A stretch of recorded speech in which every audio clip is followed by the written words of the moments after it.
All right, we got to do a test. Fester?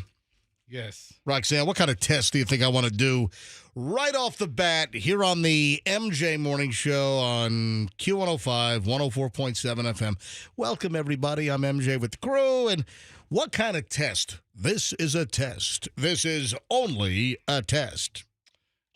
I've been wondering all day yesterday, Right. if this is going to be taken care of. Well, they say it was taken care of. Oh, that's good. They actually took the piece of equipment from our AM radio station down the hall.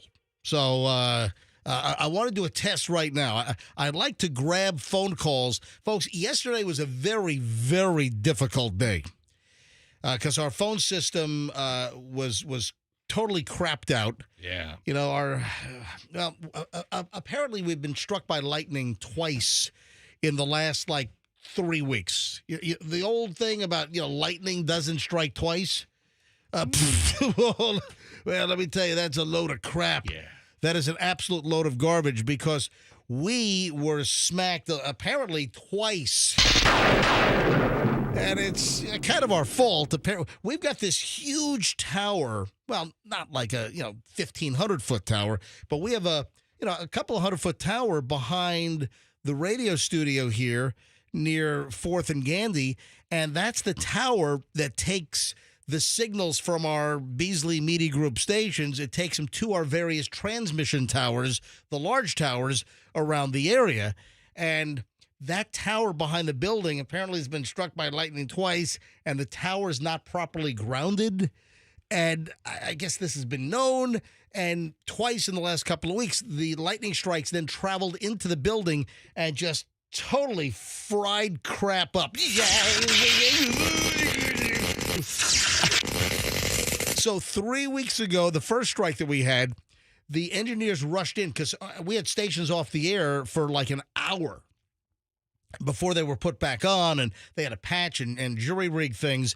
And the story that I heard was the engineer came into the building and smoke was coming out of like the equipment racks. That's not good. No, that's not good. So we got struck apparently the other day again. I mean, maybe that'll get things escalated to figure out how we can ground our little tower behind the building a little better. So one of the things that got fried earlier this week was our phone system.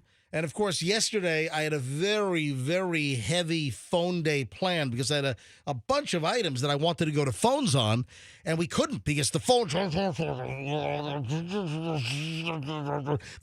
were all distorted. I mean, distorted like ass.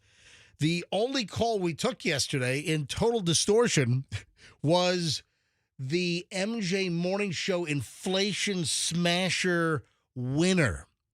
Because we had to play the contest, and I got to have someone on the phone to give away the money. And, of course, the Inflation Smasher is coming up again around 8 o'clock, a little after 8 o'clock. We'll tell you to call in, what number caller to be. You play the Inflation Smasher game. It's easy. You just tell me when to smash the glass, and you could win up to $1,000, nothing less than $500. So here's what I want to do. This is a test. This is only a test. I want to go to phones right now. I'm told that the phone system is working. Why? Because they cannibalized like Army Hammer. Yeah. They cannibalized our AM station down the hall. They just took their phone system out, so now they've got no phone system down there. I mean, we get more calls in 3 minutes than they get in 3 months. That's right. Maybe even 3 years. Yeah, seriously. Yeah, all right. So here's the deal. Let's go to phones right now. If you're an early listener, help us test out the phone lines to make sure they work and the audio quality is acceptable. Let's hit it. 800-990-1047. 800-990-1047. Fire up the phones. Say hello to us this morning. You're probably on the way to work. Let's, find out what you're doing. What are the big plans? You got to do something this Labor Day weekend. All right, let me grab line one. Hi, good morning, MJ Morning Show. Good morning. MJ Morning Show, hello. You got to be kidding me. Oh, is everything punched in? Yeah, everything's punched in. Hold on. Oh, hang on a minute. No, hang on. Okay. Hang on. They didn't. Program one was not in. Only program number two. Oh. There we go. Look hey, at it. MJ. Look at. Okay. Hey, is this Jacob? Yes, this is Jacob, MJ. How are you? Jacob, it is such a thrill and a pleasure to have you as the first caller to test out the phone lines, and apparently they work. Once I pushed the program one button in, so now they work. Jacob, you sound fantastic. I am fantastic, MJ. And MJ Kelly, I'm sorry about the issues that you had off the air on August 19th, and I was still listening to you guys on my Amazon Echo. Can you guys believe that? I can. I woke up listening to you guys on my Amazon Echo, so at least that was working. So, yeah. All right, so you're telling me, you know better than I, you're telling me that the first outage we had was August 19th? Yep. It was August 19th at 6 a.m., yep, and it was out from 6 a.m. till 7:20. Oh, that's right. Yeah. That's right. It was sick. Yeah, you're right. Actually, like Jacob, it was 5:33. But for the purposes of the MJ Morning Show, you're correct because we were not able to come on the air on 104.7. We were able to stream, but you are 100% correct. Jacob, thanks for checking in, my friend. You're welcome. You're welcome. I love you, Roxanne. Love you too, Jacob. Great to hear from you. Jacob, have a great day, buddy. It's great to hear your voice. I'll call you again, MJ. Don't you worry. Please do. Jacob, you're welcome Love to it. call us anytime you want. Okay. All right, have a great day. Bye, All right, honey. let me grab James in St. Pete. James, man, I'll tell you what, sounds like the phone's working. Hey, James. Yeah, they're working pretty good. I just want to let you guys know that I'm a big listener to the show, and I happen to was able to drive the pizza box lady the other day from downtown St. Pete the same day you went in and had lunch over there. Yeah, I like the pizza box. The husband and wife Amazing. team that own the pizza box. This is a great pizza shop, a great wood-fired oven, pizza box, great pizza on Central Avenue in St. Pete, downtown St. Pete. So I highly recommend. Did you mention the MJ Morning Show when you were in there? I mention the MJ Morning Show every day, and actually I'm also friends with Ink Gods, Marcus. The guy that had, I'm also friends with him as well. Yeah, the Ink Gods guy. That's where the drunk dude walked in, got a Waffle House tattoo on his leg, and then wouldn't pay or didn't have money to pay, and then they had to call the cops on the guy. That morning was the morning I called him to call the show because you were trying to get a hold of him. Yeah. So, yeah, I'm a avid listener to the show, and I've been trying to win money with you guys for months now, years. And Well, guess what? We've got the Inflation Smasher coming up in less than 2 hours, a little after 8 o'clock. Hey, do you have the cell number? Do you have the Ink God cell number? Yes, I do. All right, hold on. Let me put you on hold. Fester, pick up line 2 because we need Marcus's cell number because whenever we have a tattoo question, that guy's fantastic. Okay. And in fact, He's amazing. He actually did the Biggie Smalls tattoo on my leg. he did what? Oh, the Biggie Smalls? On the back of my leg, yep. You got a Biggie Smalls? Really? Yes, it's beautiful. Wow. All right, hang on. Is he driving in like a big Chevy Suburban? No, he's not in the Suburban. It's just a picture of him with the crown on his head. All right, thank you, buddy. All right, hold on a sec. Fester's going to pick you up on line 2. Roxanne, I think that Biggie was like in a Suburban. He was in a big Was SUV, he? when he was that's shot. right. All right, let me just grab 2 more here. Hi, good morning, MJ Morning Show. Kevin in the Villages. Hey, Kevin.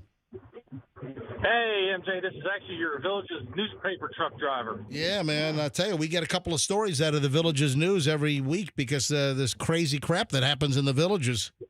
Oh, there's even more crazy stuff that doesn't make it in the newspaper, believe you me. Well, why don't you send me an email? When you get crazy crap, just send me an email, mj@mjmorningshow.com.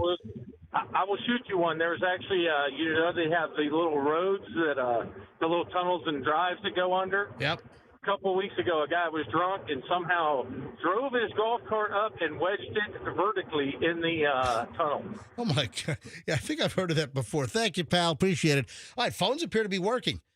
I don't want to run too late here because I'm already running like 2 minutes late. But 6:10 at the MJ Morning Show. All right, I feel good now. Yeah. So now we can do the show that we typically do and incorporate phone calls. Big part of it. Whereas yesterday we could not because the phones were a total ass fest. The phones they were distorted beyond belief.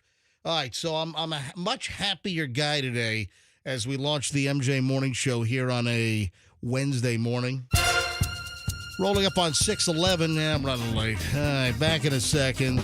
MJ Morning Show, Q105, traffic's on. We have our first incident of the day in Ruskin, I-75 northbound. The northbound ramp coming off of eastbound College Avenue to go north on 75 is closed due to an accident. No delays on I-75 itself at this point in that area. Everything else looks pretty good in Tampa Bay as the normal volume of commuters starts to build. Keeping you updated, I'm Schreiner. From the Rubenstein Law 1-800-FLORIDA Legal Traffic Center. Have you been injured in a bicycle accident?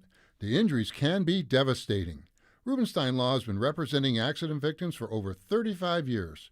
We're proud to have a fully English and Spanish-speaking firm with 20 offices in Florida, New York, New Jersey, and Massachusetts. We've recovered billions for our clients. If you or a loved one has been injured in a bicycle accident, call us now. Rubenstein Law, 1-800-FL-LEGAL. Offices in Tampa and Orlando. We're open on weekends, too. Stingray Chevrolet. Hey everybody, it's Norm here with Stingray Chevrolet.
is the MJ Morning Show on Q105. MJ, Fester, Roxanne, Andrew in the booth.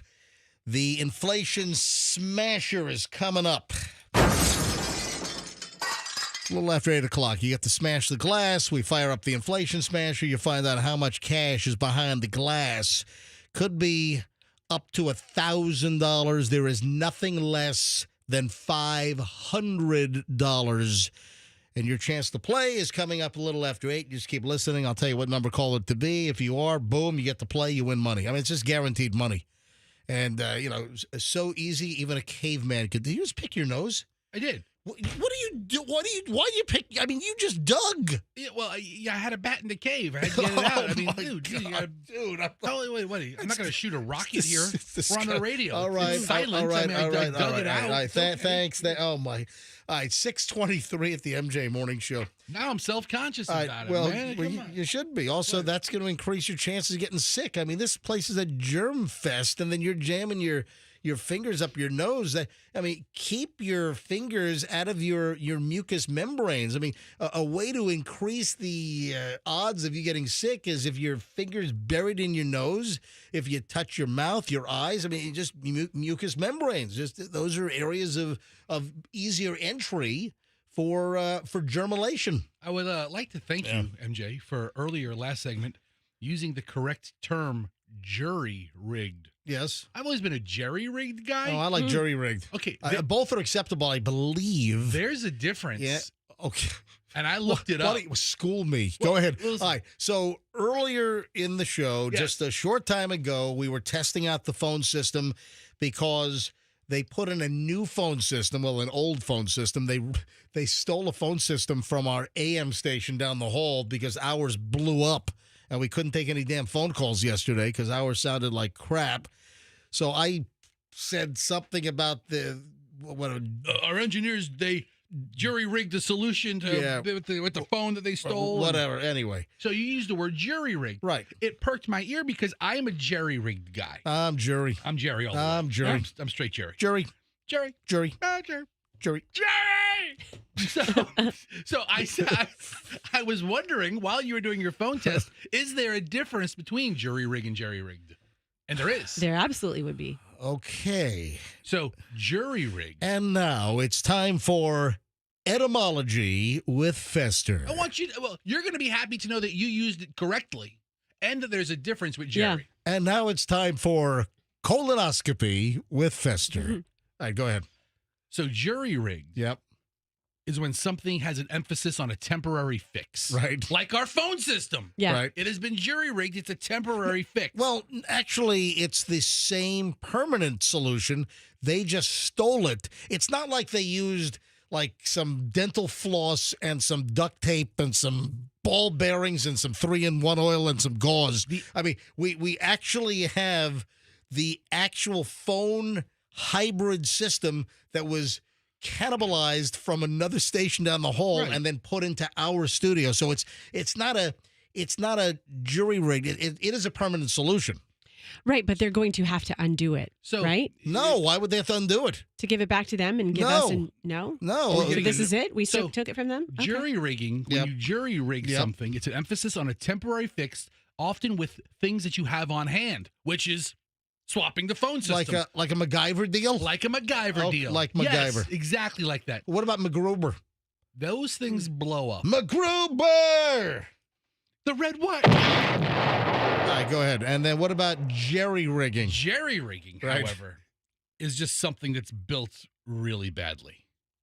Okay. Something that's just a real crap show. Is it? Just thrown together. They jerry-rigged this all together. Oh, who did this? Jerry? Jerry. It says the same. You're a mess. That's the same to me. All right, so Roxanne, yesterday, do you remember what you used the word ick for? Oh, my gosh. It was somebody doing something, like, was somebody filming someone? What story? It was later in the show. You know, you're Gen X. Yes, we're all Gen X in here. are. We're all Generation X. And it just seems that ick, I-C-K, ick, is more of a millennial or a Gen Z term, ick. Yeah, but anybody can use it. Yeah, I've heard ick for, I heard ick clearly before even the Generation Z and millennials were even born. But I have an ick item for you, which if you don't go ick, then we ought to just completely expunge the word ick from our vocabularies. Okay, this is going to result in me saying ick. All right. Can you imagine you go on vacation, you're in a hotel, and you walk in on a hotel employee sniffing and stealing your underwear? Oh, ick. There you go. That's an ick that comes from your belly. Ick. Oof. And it turns out that she was an OnlyFans model that the hotel employee recognized as an OnlyFans. Creepy. All right, now, I don't do many foreign stories because there are just too many great domestic stories. There's too many stuff, just seems to be more approachable and, more understandable, with just the fact that it happened here in the United States. This is a mother from the UK, from Gloucestershire in England, Rara Armstrong. That's her name. Rara or Rara? It's R-A-R-A. R-A-R-A. Rara? Rara. So I have never been on OnlyFans in my life, so I don't even know. Can you even bring up like a page for her? I mean, if you type in her name, I'm sure there's plenty of photos of her online. So Rara Armstrong was traveling to Spain with her 11-year-old son and discovered a hotel worker who snuck into their room and was sniffing and stealing her underwear.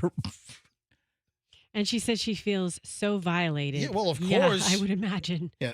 Hello, we're going on vacation to Spain. We're going to stay at the La Quinta in Barcelona. He's sniffing my panties. He's looking, get your nose out my knickers. There you go. Get your nose out my knickers. There you go. So they were on vacation in Spain at the Hotel Ambassador in Playa Il in Benidorm, Spain. Am I saying that? So they were in Spain. That's when a staff member of the hotel apparently looked her up on OnlyFans using her booking information. I don't know how he was, turned on to that. So it was a receptionist, 39-year-old receptionist. So I would imagine that it's a desk clerk.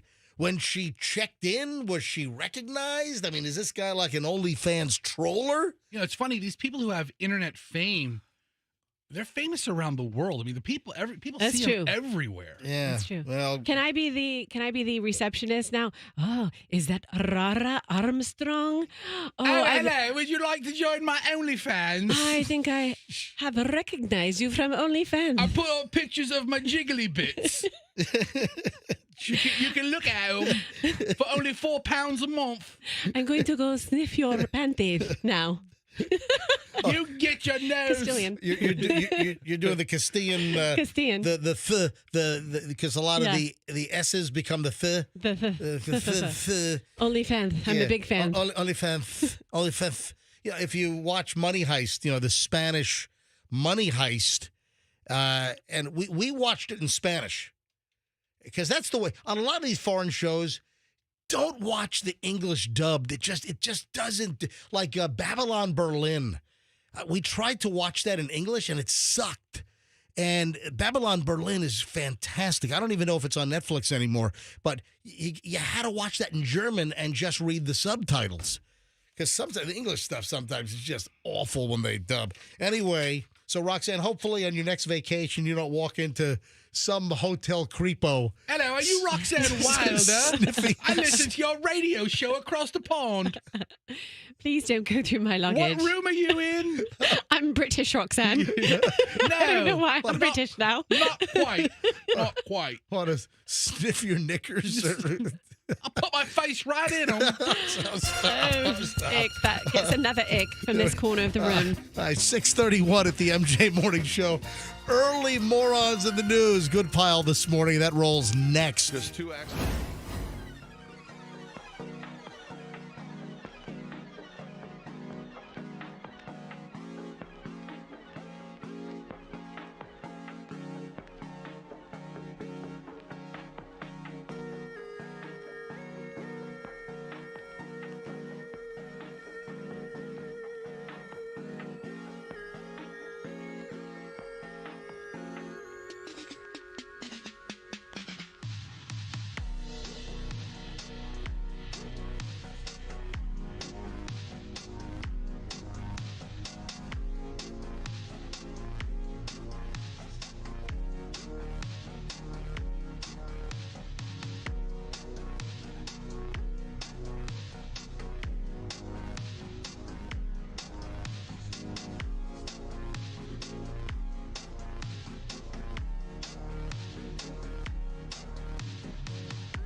Early morons in the news. MJ and the crew here. Again, don't forget the money rolls a little after 8 o'clock. We'll do the MJ Morning Show Inflation Smasher. Chance to call in. Just be the right caller, and you win money. I mean, once you get in, if you're the right caller, you win. It's like, it's how much? It's up to 1,000, never less than 500. The Inflation Smasher, just helping you, bash inflation and high prices by just giving you free money. So quality entertainment, best entertaining morning show in the market, if not the entire state of Florida, if not the entire Southeast, if not completely east of the Mississippi, if not the entire freaking country.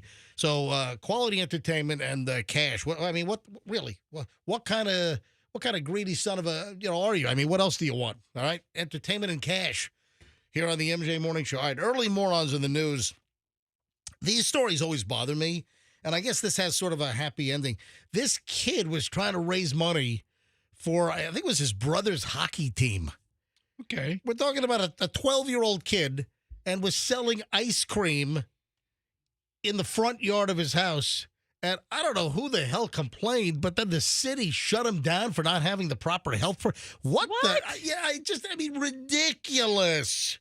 Doesn't the city have something better to do? Yeah. The kid was Norwood, Massachusetts. Oh, did you see Bill Belichick, spent tons of time with the New England Patriots as head coach. Belichick, I didn't read the whole story, but I saw that he just got in trouble, or people are that I think it's like state officials, because he called it Taxachusetts because of high taxes.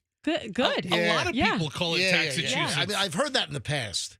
But Massachusetts does have high taxes. Not among the highest tax state in the country, but still, I kind of chuckle when I hear Taxachusetts.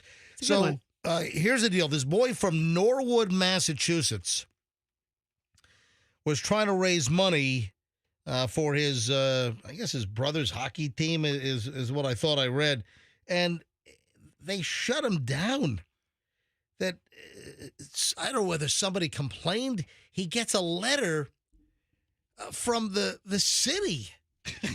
The city addressed the letter to that child. Dear Billy. Listen here, you little putz. Listen here, you little crumb crunching rug rat. I hear you. So here's the latest. Bored and looking for something to do this summer, Danny Doherty hatched a plan to raise money for his brother's hockey team by selling homemade ice cream. But a few days after setting up a stand and serving up vanilla, shaved chocolate, and fluffernutter to about 20 people, Danny's family received a letter from the Norwood Board of Health ordering it shut down. Town officials had received a complaint and said that the 12-year-old scheme violated the Massachusetts food code. I mean, come on. You know, you've heard of like lemonade stands being shut down because they didn't have the right permit or whatever. Leave these kids alone. It's like a rite of passage to have a lemonade stand or do something like this. Yeah, but you got to bust these little lawbreakers now. You can't let them run amok. All right, so here's the deal. This is one of these stories where maybe this is the best thing to happen. You know, the city going all Karen on him and shutting down. And who's the neighbor that complained? Who complained? Yes, there's a big health violation. This kid's making ice cream in mom's kitchen and probably has duty hands and didn't want to. Was that the complaint? I bet that was it. I don't think. I've never heard of shaved chocolate. Yeah. So no, it sounds delicious. It does, but I've just not heard of it. Yeah. Shaved chocolate, but I make a chocolate ice cream or a vanilla ice cream, and I shave just wafer thin little shavings of like darker milk chocolate ice cream in there. How about that? I don't know if that's what Danny is doing for his Anyway, so here's the deal. Like I said, this might be the best damn thing to happen because all the publicity of getting shut down, a 12-year-old being violated by the Board of Health in this Massachusetts town, the notoriety, all the attention, the story that went viral on local television, on internet stories, and now, well, they put up like a GoFundMe or something. So a GoFundMe has raised $20,000 now. That's cool. $20,000. Wow. Yeah. Hey, MJ, I got to go back a step and call you out on some of your terminology you just used. Jeez. Okay. I had to Google this because I've only ever heard you say this. What? Wafa thin. Wafa thin. Oh, no. Isn't it wafer thin? Oh, no. It is, but Roxanne. I'm repeating a line. No. Oh, is it a movie line? Fester, you going to bring it up? I mean, go ahead. Go ahead. Go ahead. I just can't believe you've never heard this, Roxanne. Yeah. I just Googled it, and it's wafer thin. Okay. Yes, but it's a movie line. Yes. So you're being funny every time you say it. Yes. For those who've seen the film. It's a Monty Python movie. Oh, no, I don't see that. When no, the fat guy goes to the restaurant. It was Mr. Creosote, right? Yes. Okay. The movie is Monty Python's The Meaning of Life, and this. It's Martin Short. This dude is Martin Short. That's not Martin Short. It's not Martin. Okay. Doesn't it look like him kind of when he does his costumes? No, this is Monty Python. Okay. Rewind it. So, all right. So here's the deal. What's his name again, Mr. Creosote. He goes to the Mr. Creosote's in a fancy restaurant, and this dude is just enormous.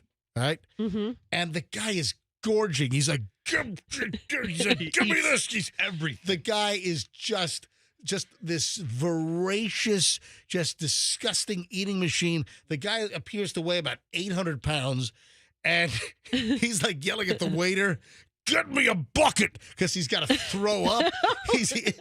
And then at the end of the meal, the guy is so engorged, and the guy has been throwing up. He's been eating like 200 pounds of food. And at the very end, the waiter says, in an English accent, a British accent. Oh, yes. Would you like a wafer thin? Would you like a mint, sir? Yeah, so... No, I can't possibly. It's wafer thin. Yeah, that's right. Okay. It's a wafer thin after dinner mint. All right, here's what the scene said. Was there cursing in this? I don't think so. All right, here we go. Finally, monsieur, a wafer thin mint. Oh, sir, it's only a tiny Whoa, little hold thin on, one. hold on. Stop it, stop it, Hold stop on, it, stop it, stop it, Oh, that's right. Oh, he says, "Oh, f off." He says, "F off." It's only a wafer thin. See? But I couldn't eat another thing. I'm absolutely stuffed. Bug off. Bug off. Yeah, he says, "Bug off." Just one. One wafer thin after dinner mint. Wafer thin. Just one. Just the one. So after gorging himself, he has a wafer thin after dinner mint, and then the dude, then there's all kinds of gurgling, and the waiter runs. The waiter runs, and it's the wafer thin after dinner mint that put him over the top, and he blows up, and then here we go.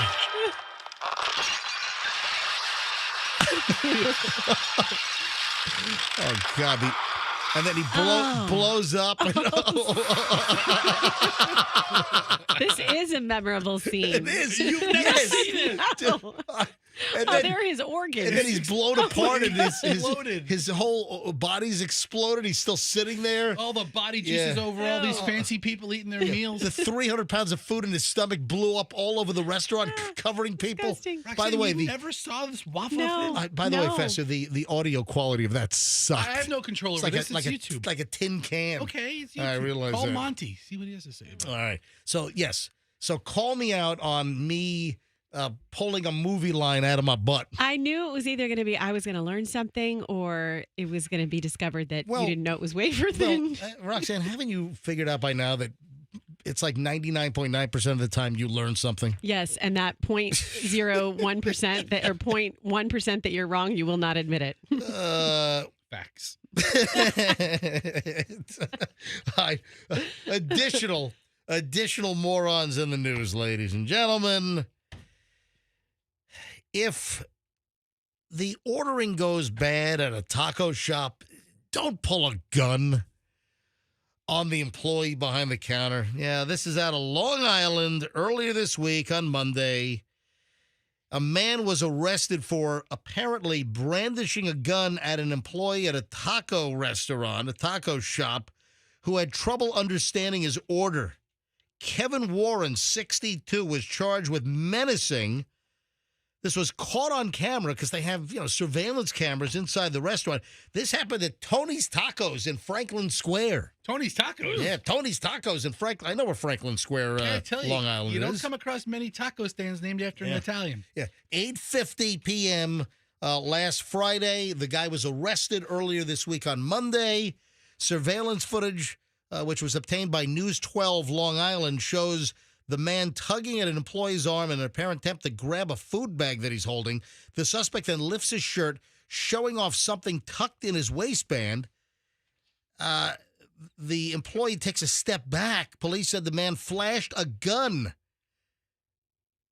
Julia Scotto, who owns the Italian-influenced taco eatery. So it's an what? Italian. It's like a hybrid Italian-Mexican, like Italian-styled tacos. Yeah, I'd like the veal parmesan chalupa. Yeah, you know what? I'll take the lasagna burrito. Ooh, that sounds really good. Yeah, Can you imagine some delicious lasagna?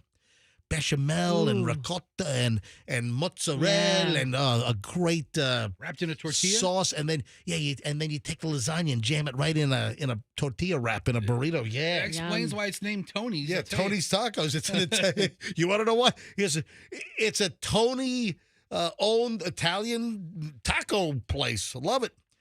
Anyway, here's your chicken Alfredo tacos. Yeah.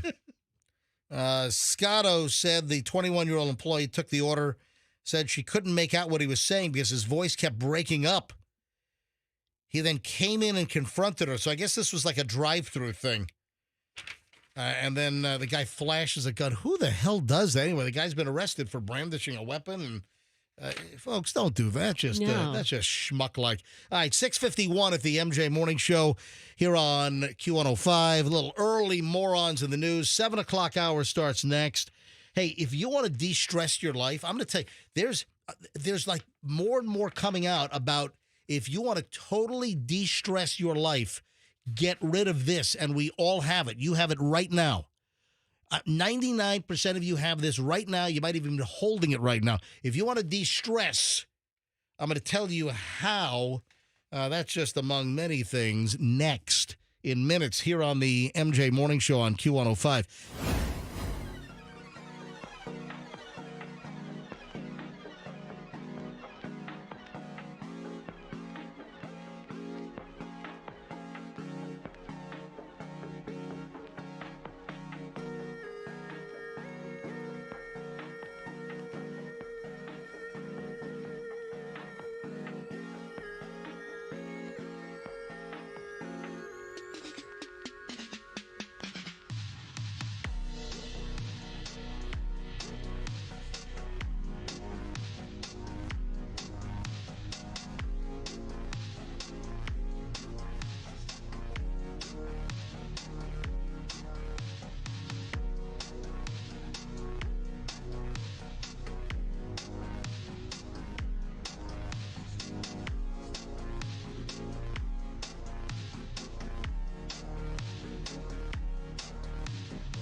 Chloe hit me with another one last night. I'll get into that later on. Oh, jeez. If you were listening to yesterday's program, well, I apologize because I wasn't happy yesterday because, our phones were broken and I had so many things to go to the phones for yesterday. And it's just a very frustrating day. But the phones are working. We did a test an hour ago. When we started the show at 6 a.m., we did a phone test and they have fixed the phones by stealing a piece of equipment from a different radio station down the hall, and now they have no phones. All right. If we're being honest, they have no employees either. So. Exactly. Well. All right. So here's the deal. We're an hour away from firing up the MJ Morning Show Inflation Smasher. We're just trying to help you out. We're flinging out free loot. It could be up to $1,000. There's nothing less than $500.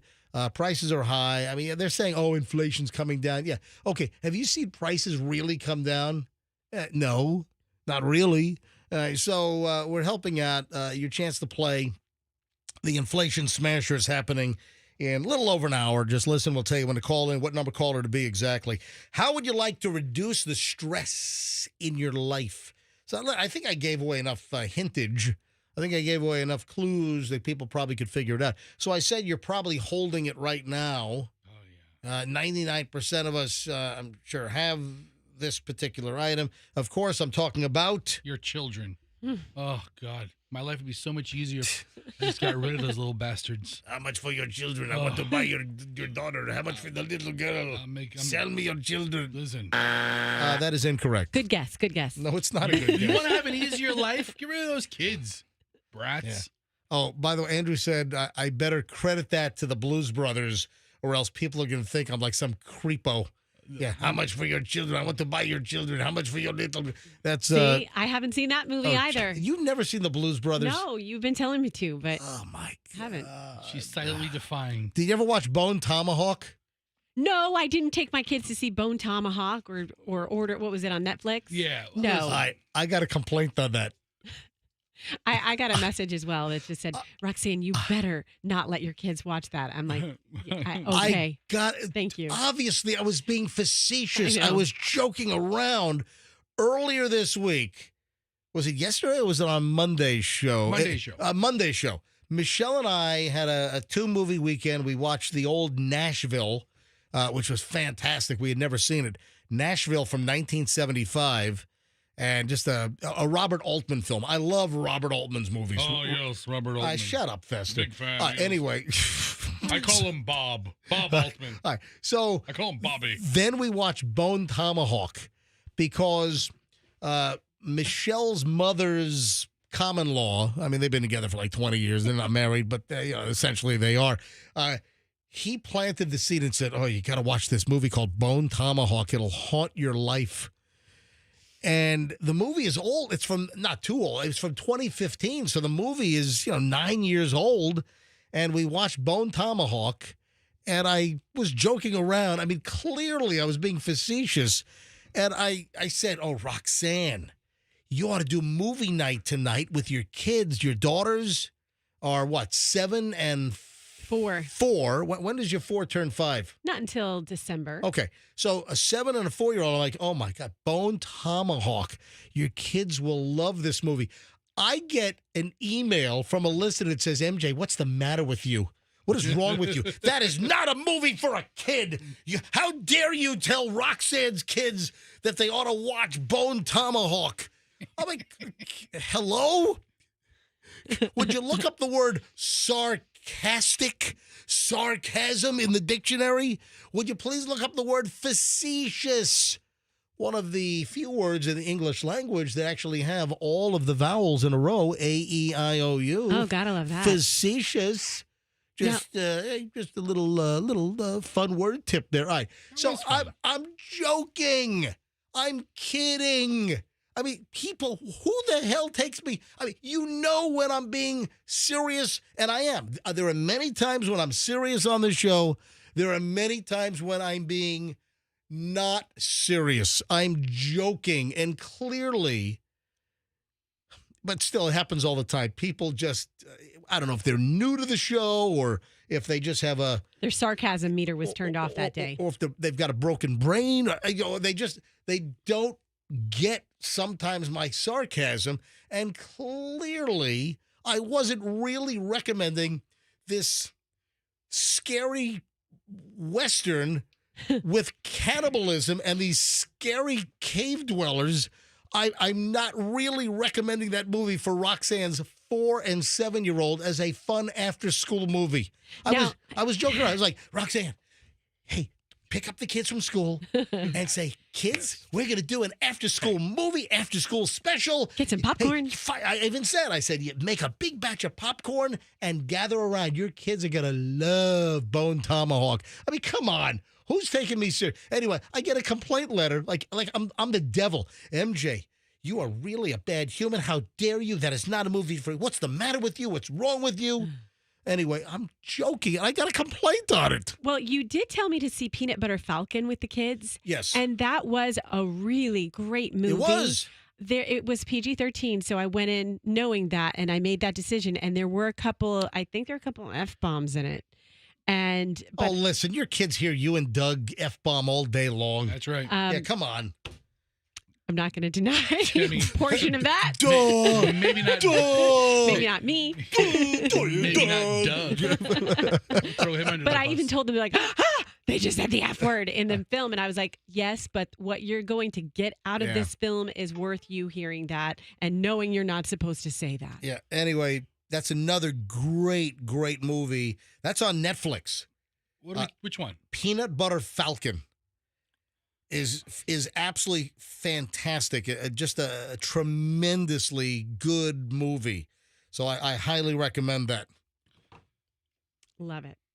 So That was good. where was I? I don't know. Where were you? Oh. Putting down your kids to have a simpler life. Yeah, no, it's don't get rid of your kids to have a simpler life. Just separate yourself from them more often. And this is to de-stress. It's something we all have, and we need to get rid of it to de-stress. We all have it. We use it. It's really just become an appendage.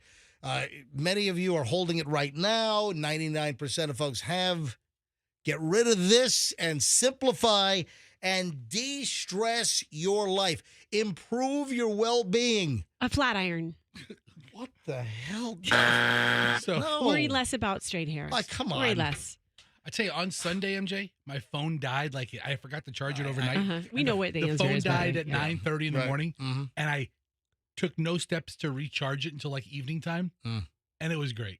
Dude, you're rocking like an iPhone 6. I mean, that battery life must be like 10 minutes. Okay, it's like 14 minutes. Okay. I don't appreciate the negative connotation you say about my phone. Still works. I still got the button in the middle. Listen, the phone's great. Anyway, yeah, it's phones, obviously. And there's just more and more that's suggesting that it's our smartphones. So it's much deeper than, get rid of your cell phone. No. That's not what this is about. Because clearly that's not an option. But you need time away from it. No. Hang on. Don't jump to conclusions, smart guy. Oh, I'm the conclusion jumper around here. Listen to what the story is. I'm not saying get rid of your phone. There's just more and more that's being suggested, research, psychiatrists, psychologists, people that are into human well-being. Get rid of your smartphone. The consensus is that if you want to live a much more happy life, a much less stressful life, if you want to completely jam up your well-being, get rid of the smartphone and go to a flip phone. And, there have been multiple stories. I haven't seen this, but I've read it. And I don't know if this is one of these just stupid, erroneous stories that's just circulating and there's really no basis. But and Fester, you can look this up. I've seen that there's a trend with teenagers, Generation Z, so teens into the 20s, to get rid of the smartphones and use flip phones. That's what this is about. It's like get rid of the smartphone and go to a flip phone. And I've seen this over the last, 6 months, that, big trend, Generation Z is giving up the smartphone, and there's a huge resurgence and an interest in the younger crowd in flip phones. I've got a good little list for you. Yeah. You want to hear some celebs who have flip phones or something else? Okay, Michael Cera, you know him. Ed Sheeran got a flip phone in 2017. Mm-hmm. Justin Bieber doesn't have a cell phone. He uses his iPad to communicate with people, so it limits Justin their contact. Bieber? Yes. You know that he and Haley, they just had their first baby like a week ago. Yeah. Good for them. Yeah, so Miley Cyrus, according to Dolly Parton, is rarely on the phone, primarily communicates through a fax machine. What? Get at it. What is this? All right. First of all, how the hell does Dolly Parton know that Miley Cyrus? That's her. Yeah. Hold on, Andrew. What is that? It's her godmother. Oh, okay, Yeah, maybe she does know. I think So Dolly Parton is Miley Cyrus's godmother? I think Dolly took Billy Ray's virginity back in the day. I'll tell you what's not being communicated with is Billy Ray Cyrus from Miley Cyrus. Aren't they estranged now? Aren't they? I think they're going through it. Yeah, they're going through some stuff right now where they're like throwing nasty words at each other. Wait, is it Billy Ray Cyrus and Miley. And Miley? Yeah, Okay, Miley's father, Billy Ray. Right. I got you. But then I answered the question thinking of Miley's mother, but I didn't know that they're having some I think issues. that Miley and Billy Ray are having an issue. Yeah. They got into a big fight over the chewing tobacco and who's going to get. Anyway, is this true? I would like to know, is this actually true? That's what I want to know. Who are you going to ask? People who have their phones in their hands who are going to call a radio station? Let me make sure. Hey, Andrew, line 3 is like dead. Did you notice that? When did you notice that? I noticed that when I looked at the phone today. All right, so line 3 is dead. That kind of sucks. Terrible answer, Andrew. All right. So have you informed the engineers that line 3 is dead? I have not awakened Max about yet. Can you send texts, please? We have 5 of 6 working lines, I think. All right, so right? here's what I want to do. I want to go to phones here. And is this true? Is this true that there's a sudden new interest in the flip phone and that Generation Z or some millennials, that the younger crowd is ditching the smartphone, which experts are saying, if you want to increase your well-being, your mental wellness, get rid of the smartphone.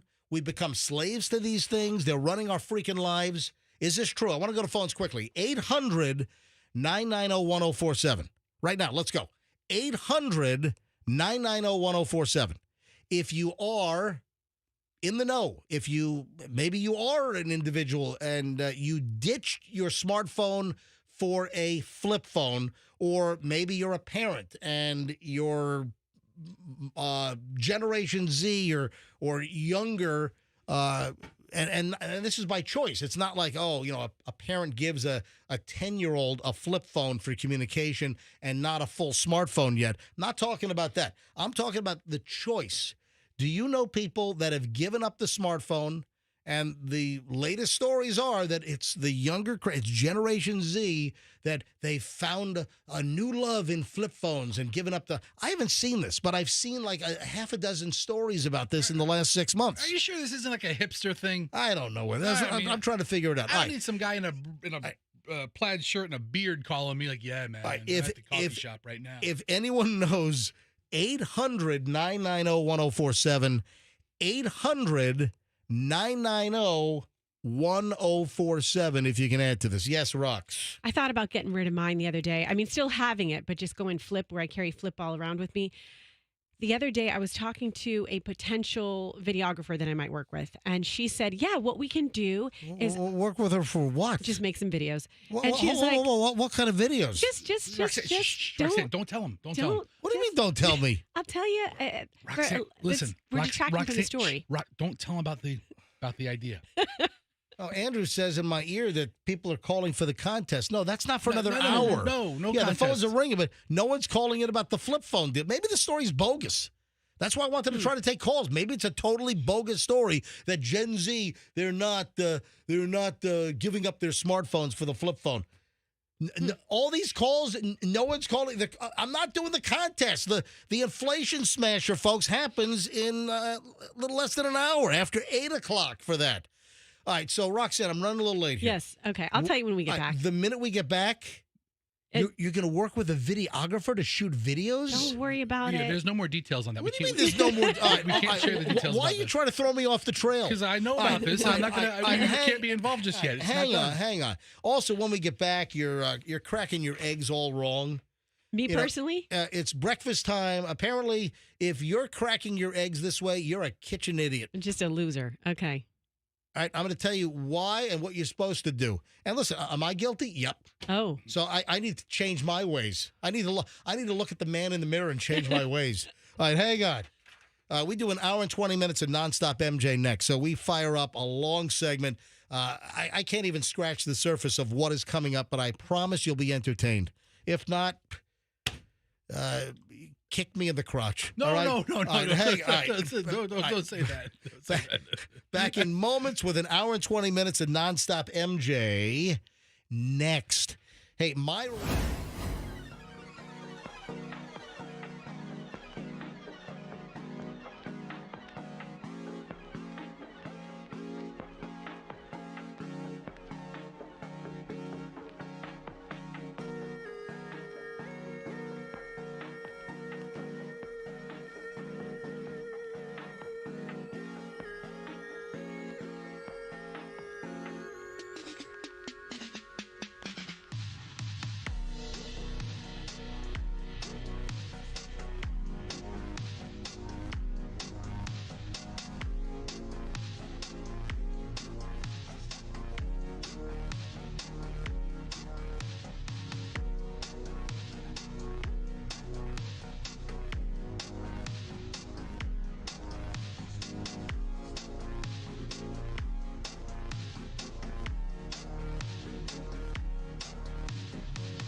7:26 at the MJ Morning Show. Here we go. 1 hour and 20 minutes of nonstop MJ starts right now.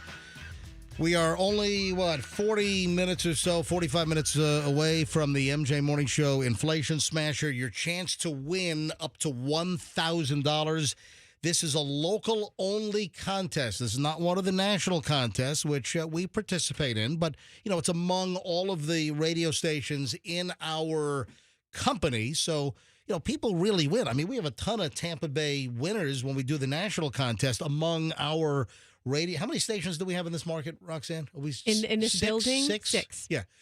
So, people really win. But the Inflation Smasher, the MJ Morning Show Inflation Smasher, is local only here on 104.7 FM Q105. And your chance to call in and win up to $1,000, nothing less than $500. If you get through, if you're the right caller, you're winning cash. It's just a matter of how much you're going to win. Happens just after 8 o'clock. Keep listening for your chance to call in. All right, before I move on, and I got a lot of stuff we got to get into here. What is this video thing? You drop this little baited hook here, and you're teasing. And Fessa, why are you shaking your head? And why are you trying to dissuade? Roxanne says that she's working with a videographer, which was too much information. She should never have said that. Why did you offer that up then if you don't want to talk about? Because why are you working with a videographer, and what kind of videos are you shooting? We'll get to that in just a moment. Yeah. But I met with multiple videographers. Oh, geez. You were interviewing them? Yes. And the one I was least impressed with, she said, and this is why, and this has to do with the one I was least impressed with, I hired. No, go ahead. I'm sorry. She was the cheapest. No. But this has to do with our phone topic from earlier. Yeah. About people's reliance on phones. So she says to me, that sounds great. You know what I can do? I'm going to put into ChatGPT, what we just talked about, and it's going to give us a script and some great ideas for this. And I thought to myself, how about we do it the old-fashioned way and have an actual brainstorming meeting and kick ideas back and forth rather than rely on this lame, ChatGPT. Right? I mean, come on. So I don't go to ChatGPT. Hi, ChatGPT. Hello, AI. I don't know what to do on the MJ Morning Show this morning. Can you just spit out ideas and a script for the MJ Morning Show? Yeah, exactly. And I thought to myself, the more people rely on ChatGPT, the less that portion of your brain that comes up with ideas and creates, the less portion of that we will use, and it will shrink. Okay. Just like cell phones have made our part of our brain where we know directions and how to get somewhere. All right, so memory. What is this video? What are you shooting? I knew you just couldn't get off it. No, you couldn't get off it. You teased it. You said that you've hired a videographer because you're going to start shooting videos. I think that's kind of a natural progression for me to ask, what kind of videos are you going to shoot? Okay, I'll tell you. And Fester, it's not your idea, as brilliant as it is. I'm sorry. Oh, I thought you were going with that. No. I told Roxanne she needed to make a series of mature woman foot fetish videos, and I thought she was pursuing come on, what? She's receptive to it. No. Fester, why are you trying to wave me off? You're like, Roxanne, don't tell him. Oh, so he thought it was foot fetish videos. I thought she was making her foot fetish videos. So you're joking around, obviously. No, we take everything seriously around here. Listen, I'm trying to bait you. I usually know when you're being sarcastic. I thought you knew. I don't. What Roxanne was hiring a videographer for to shoot videos of unknown origin or unknown content. What are you doing? Come on, tell us. I am making videos to promote my book, Imperfect 10. And so each video is going to talk about one of the men who the main character ruins. So wait a minute. Yes, the main character, cool. A woman, ruins men? Yes, she is hired by really wealthy women who want revenge on their husbands. Oh, like a thirst trap? Yes, like a honeypot kind of thing. Yes. Yeah, that's what I meant. I meant honeypot. So Imperfect 10, is this, does that connotate an absolutely gorgeous woman that is an absolute perfect 10, but is imperfect as far as internally. I'm so happy that you picked up on all those double meanings in my title. What do you think? Yes. I'm an idiot? Yes. I mean, that well, given the day. and more. I'm not sure if you're the smartest guy I know or the dumbest. I mean, it's really very little gray area with you. So when do you start shooting videos? I'm going to try to next week sometime. You ought to try OnlyFans. To promote the book on OnlyFans? Oh, yeah, absolutely. All right, it's probably not wrong. You got to come up with an angle, though. Yeah. Is this the book you've been working on for? 10 years, Imperfect 10. Okay. That's the Imperfect 10. 10 years it took to write. Hey, guys, can I just take a moment here? Yes, please. I want to keep this among ourselves. I really don't want this. Don't talk about this. Okay. Just keep this quiet. I don't want to insult anybody. So I just want to run something by you. And I just want to keep this among ourselves, just in the room here. And we're broadcasting right now. You realize that. Thanks for picking up on the you sarcasm. just, like, forgot. All right. So I want you to listen to something. Rick, our program director, shoots me over a new little recorded promo for the MJ Morning Show. And I don't want to hurt his feelings. I don't want to, make him feel bad. But Rick sends me this recorded sweeper. When you hear the MJ Morning Show, this crap is totally live. That's called a sweeper in the business. And you'll hear them in between songs, or which we don't do many, but you'll hear them coming out of the commercial breaks. You'll hear the MJ Morning Show on Q105 with some cutesy-wootsy little thing. So Rick, our operations mangler, he's a manager. He sent me this yesterday, and I think he was trying to be really helpful, and I don't want to hurt his feelings because he was trying, but Fester might, I think you'll both know what is wrong with this. Okay. Listen to this little recorded audio promo that he sent me for use on the MJ Morning Show. Listen to this. Ooh, look at us. 0 safety incidents in the past 3 days. However, MJ hasn't had his coffee yet. Still with the coffee. So there's still time. Q105. Yeah. Oh my it's God. It's just one thing. Boy. All right, let me play it one more time. What's wrong with this? Ooh, look at us. 0 safety incidents in the past 3 days. However, MJ hasn't had his coffee yet. Still with the coffee. So there's still time. Q105. Yeah, there's one issue. Yeah. I think Fester and I both know it. Well, there's multiple issues. One glaring one in the verbiage, but there's so many unspoken issues. Right. Let's take a minute here before we move on. Go ahead, Fester. Or should we go to calls? Or Roxanne. No, we don't need. We don't need to go to calls. It's the beverage. Yeah. Which is, go ahead, just say it. Fester, go ahead. Team effort. Okay, just say it. It's you don't drink coffee. I've never had a cup of coffee in my life. Okay, you don't drink coffee. The bigger issue is, I thought it sucked. I thought the whole promo sucked. Ooh, look at us. 0 safety incidents in the past 3 days. However, MJ hasn't had his coffee yet. Still with the coffee. So there's still time. Q105. Yeah, I don't drink coffee. I've never had a cup of coffee in my life. And I can't run that. Okay. Because there are a lot of listeners that this has come up many times over the years that I'm not a coffee drinker and I've never had a cup of coffee. I don't drink coffee. I drink tea. I love a great, hot cup of tea, different varieties. I love hot chocolate, but I don't drink coffee. And I wanted to kind of keep this among ourselves. I didn't want to insult Rick, our operations guy. And what's with these overproduced rejoins or liners or what's with these? Hey, we have 0 stars. Waka waka.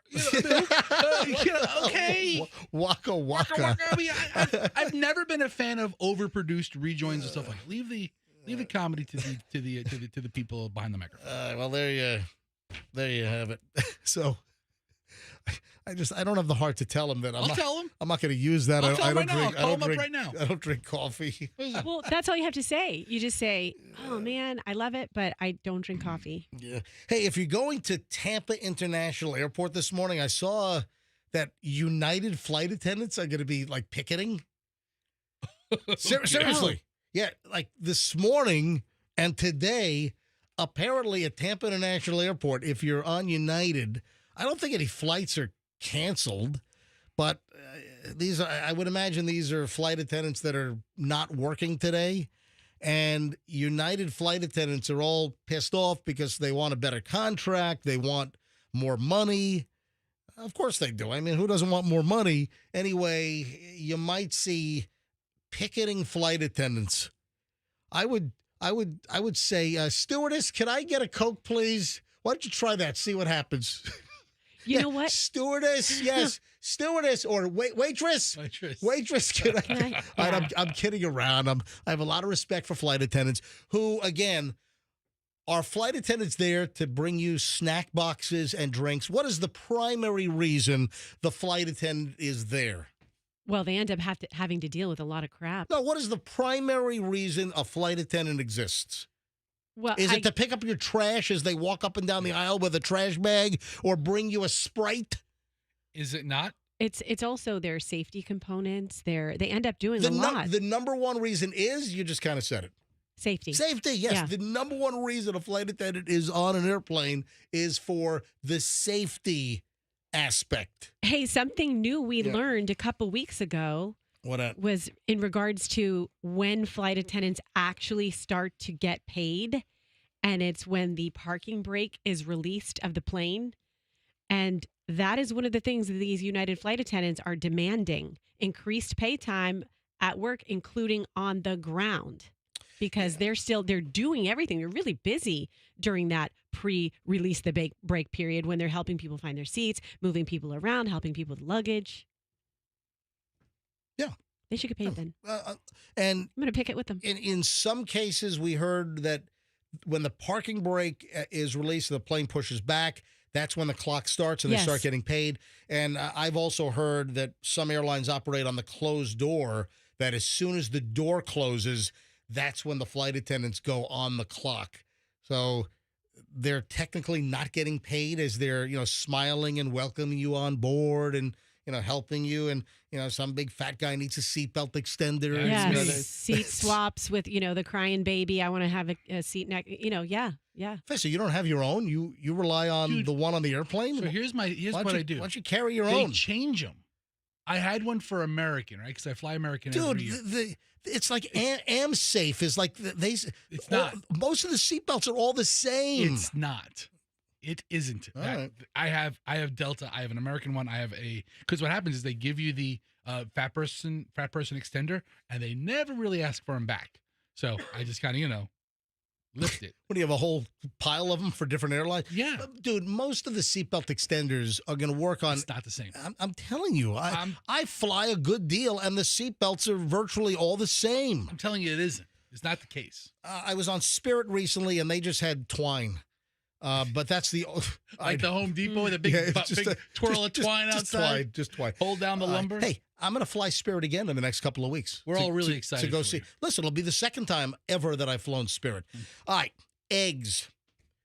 You're cracking your eggs all wrong. As what time is it? 7:40. A lot of folks are doing breakfast right now, or you're in the car to work right now, or you're taking the kids to school and you've already had breakfast, but you're probably cracking your eggs all wrong.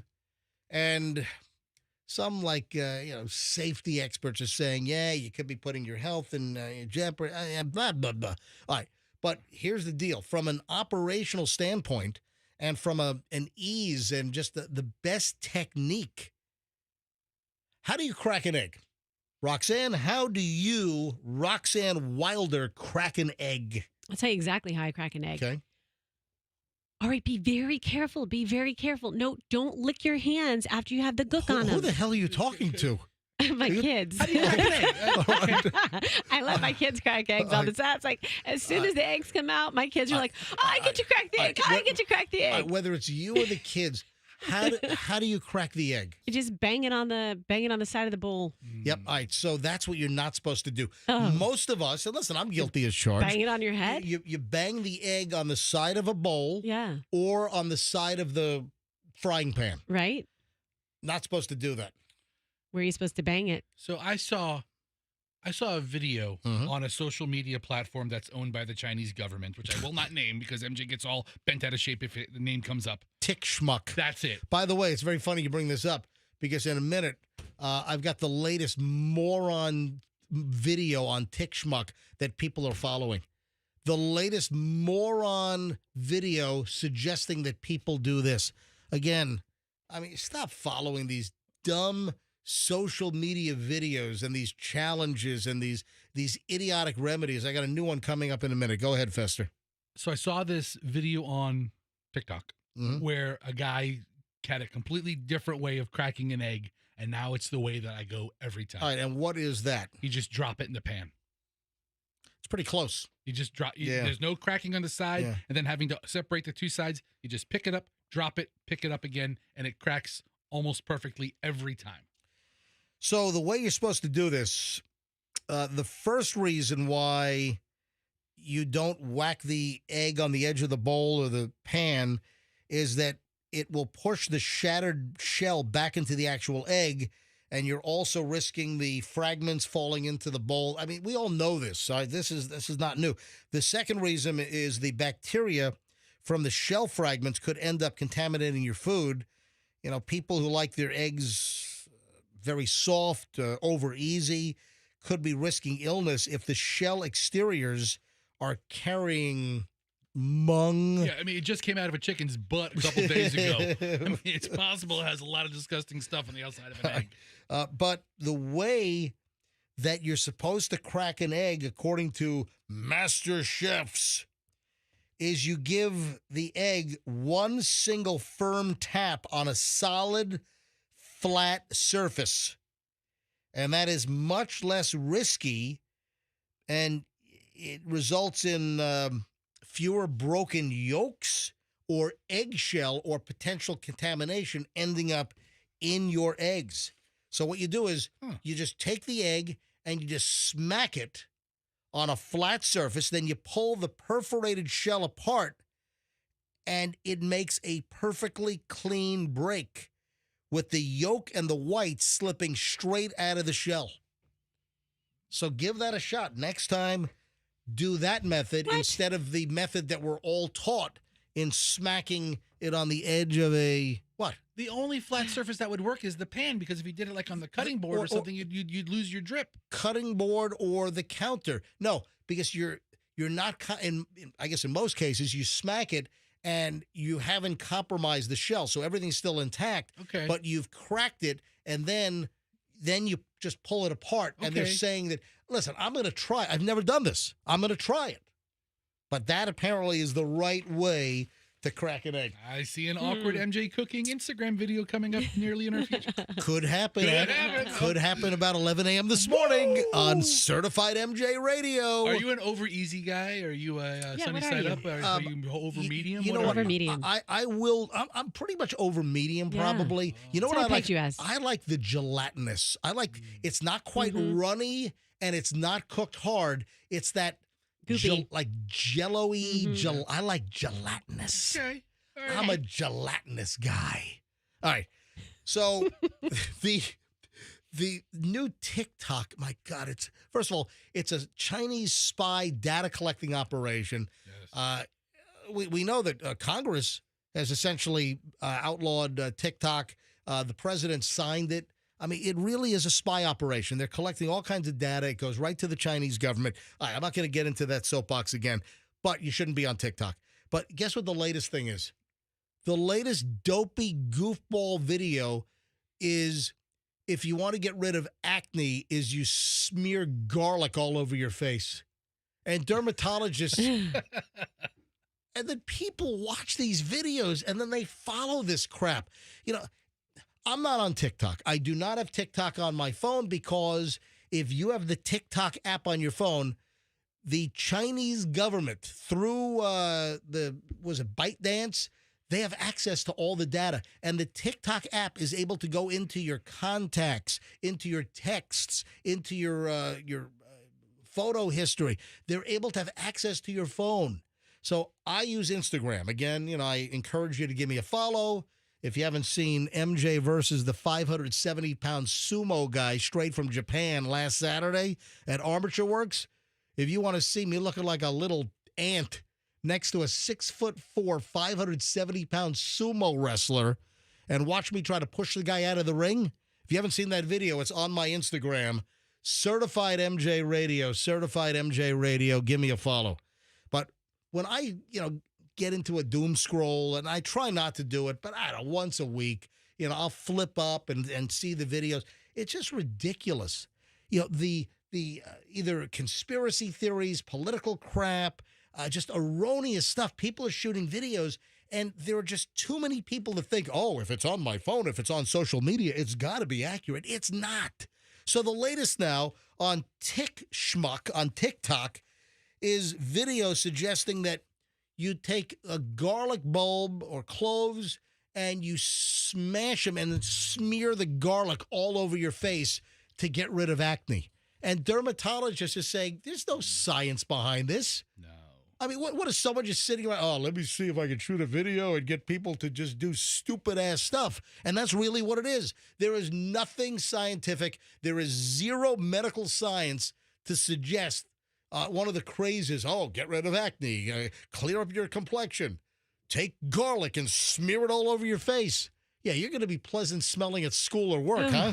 Can you imagine? Yeah. Okay, when you cook with garlic and even when you touch it, I feel like I can't get the garlic smell off my fingers. Yeah, the oil from the garlic. Yeah. So imagine that stuff going into picture. Okay, your fingers, your palms, they're not very porous at all. But picture your nose pores. Actually, they are. Are they? Yes. Well, okay. Compare. All your skin is porous. Compare the pads of your fingers to the pores on your nose. Oh, yeah, I'll give you that. Yeah, right? Yeah, pores on your face. I think, your face is going to be more porous than your hands. But no, you're 100% right in that when I peel garlic, and I use garlic quite a bit, is that and then I like to take my fingers and sniff them, I remember my grandfather would use garlic and just rub it all over grandma as like a foreplay. Like an aphrodisiac or something? Oh, Lena. Oh, yeah. He would just, man, he'd destroy her. So, listen, what? I mean, my grandparent, he was a very passionate lover. I'm sure he was. All right. The garlic all over really turned him on. Don't smear garlic all over your face thinking you're going to get rid of acne or clear up your complexion.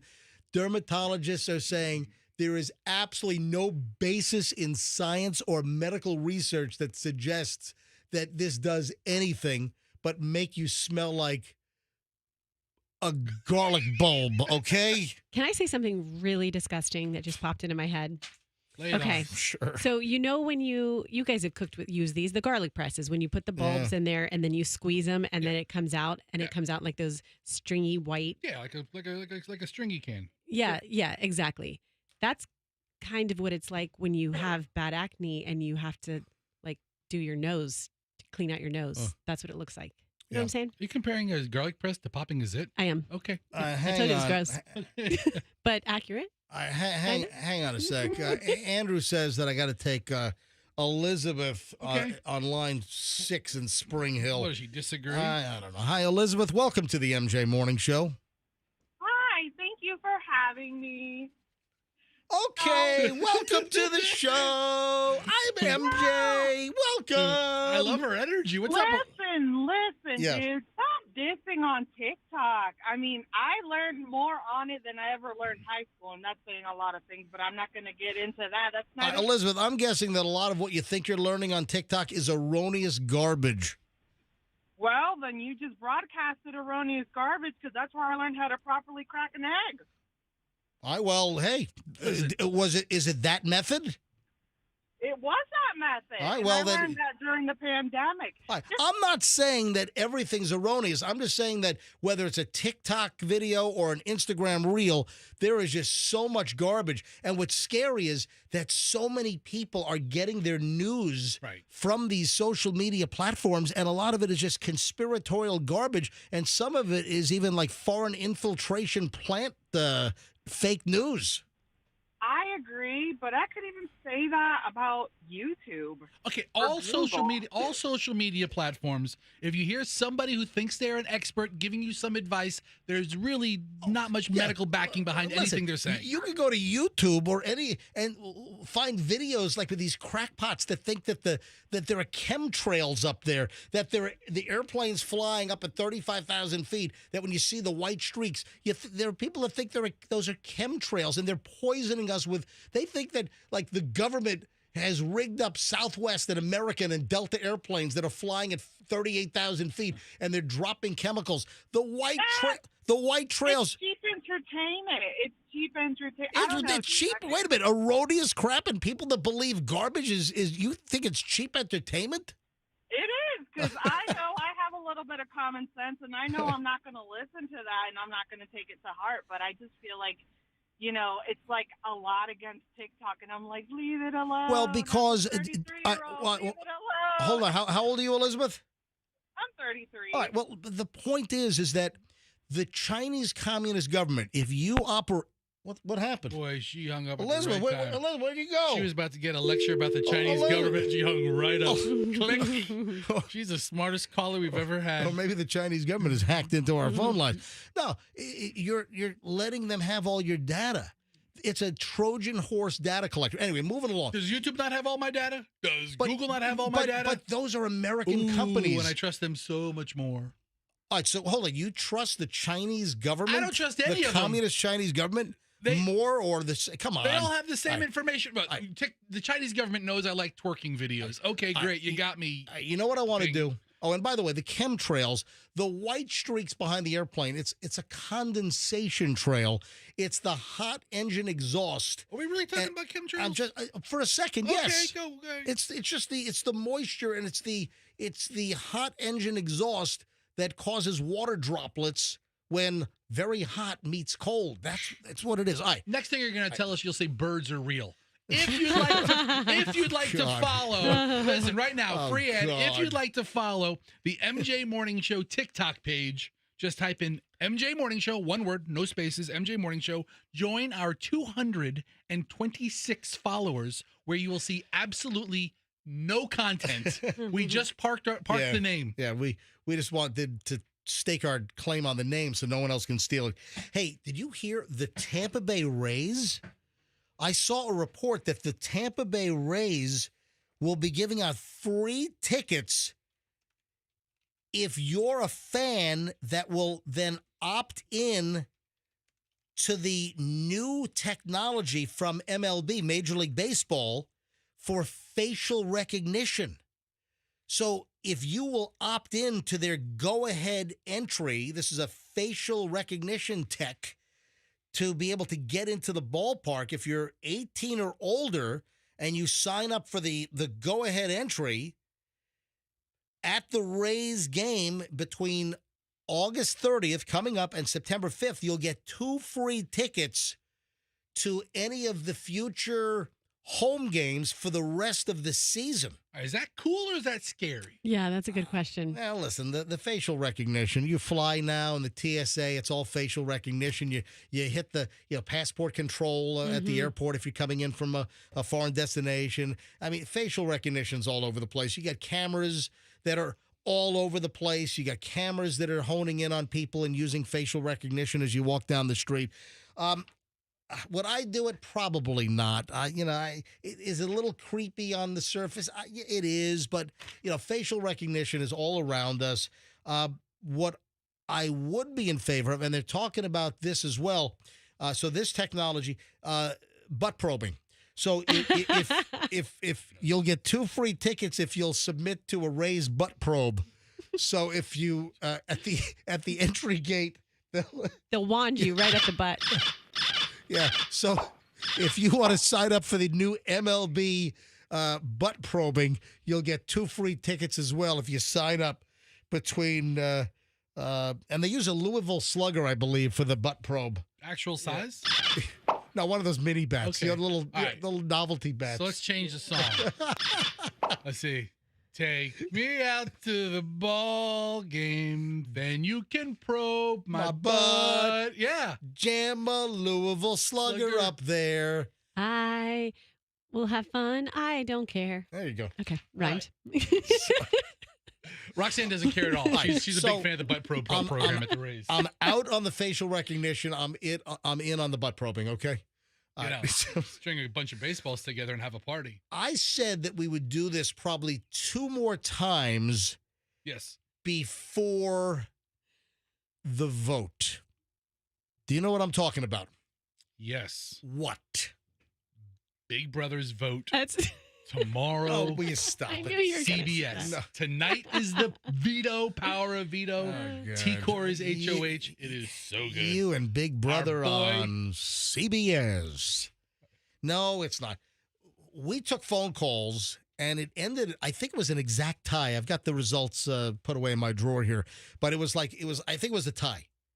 We took phone calls regarding... Oh, yeah. If you're watching MJ TV, you just saw me take an imaginary joint A and toke. a Is that what toke, it's called? exactly. And for the sake of the radio audience, MJ had to make some audio because nobody smokes a joint like.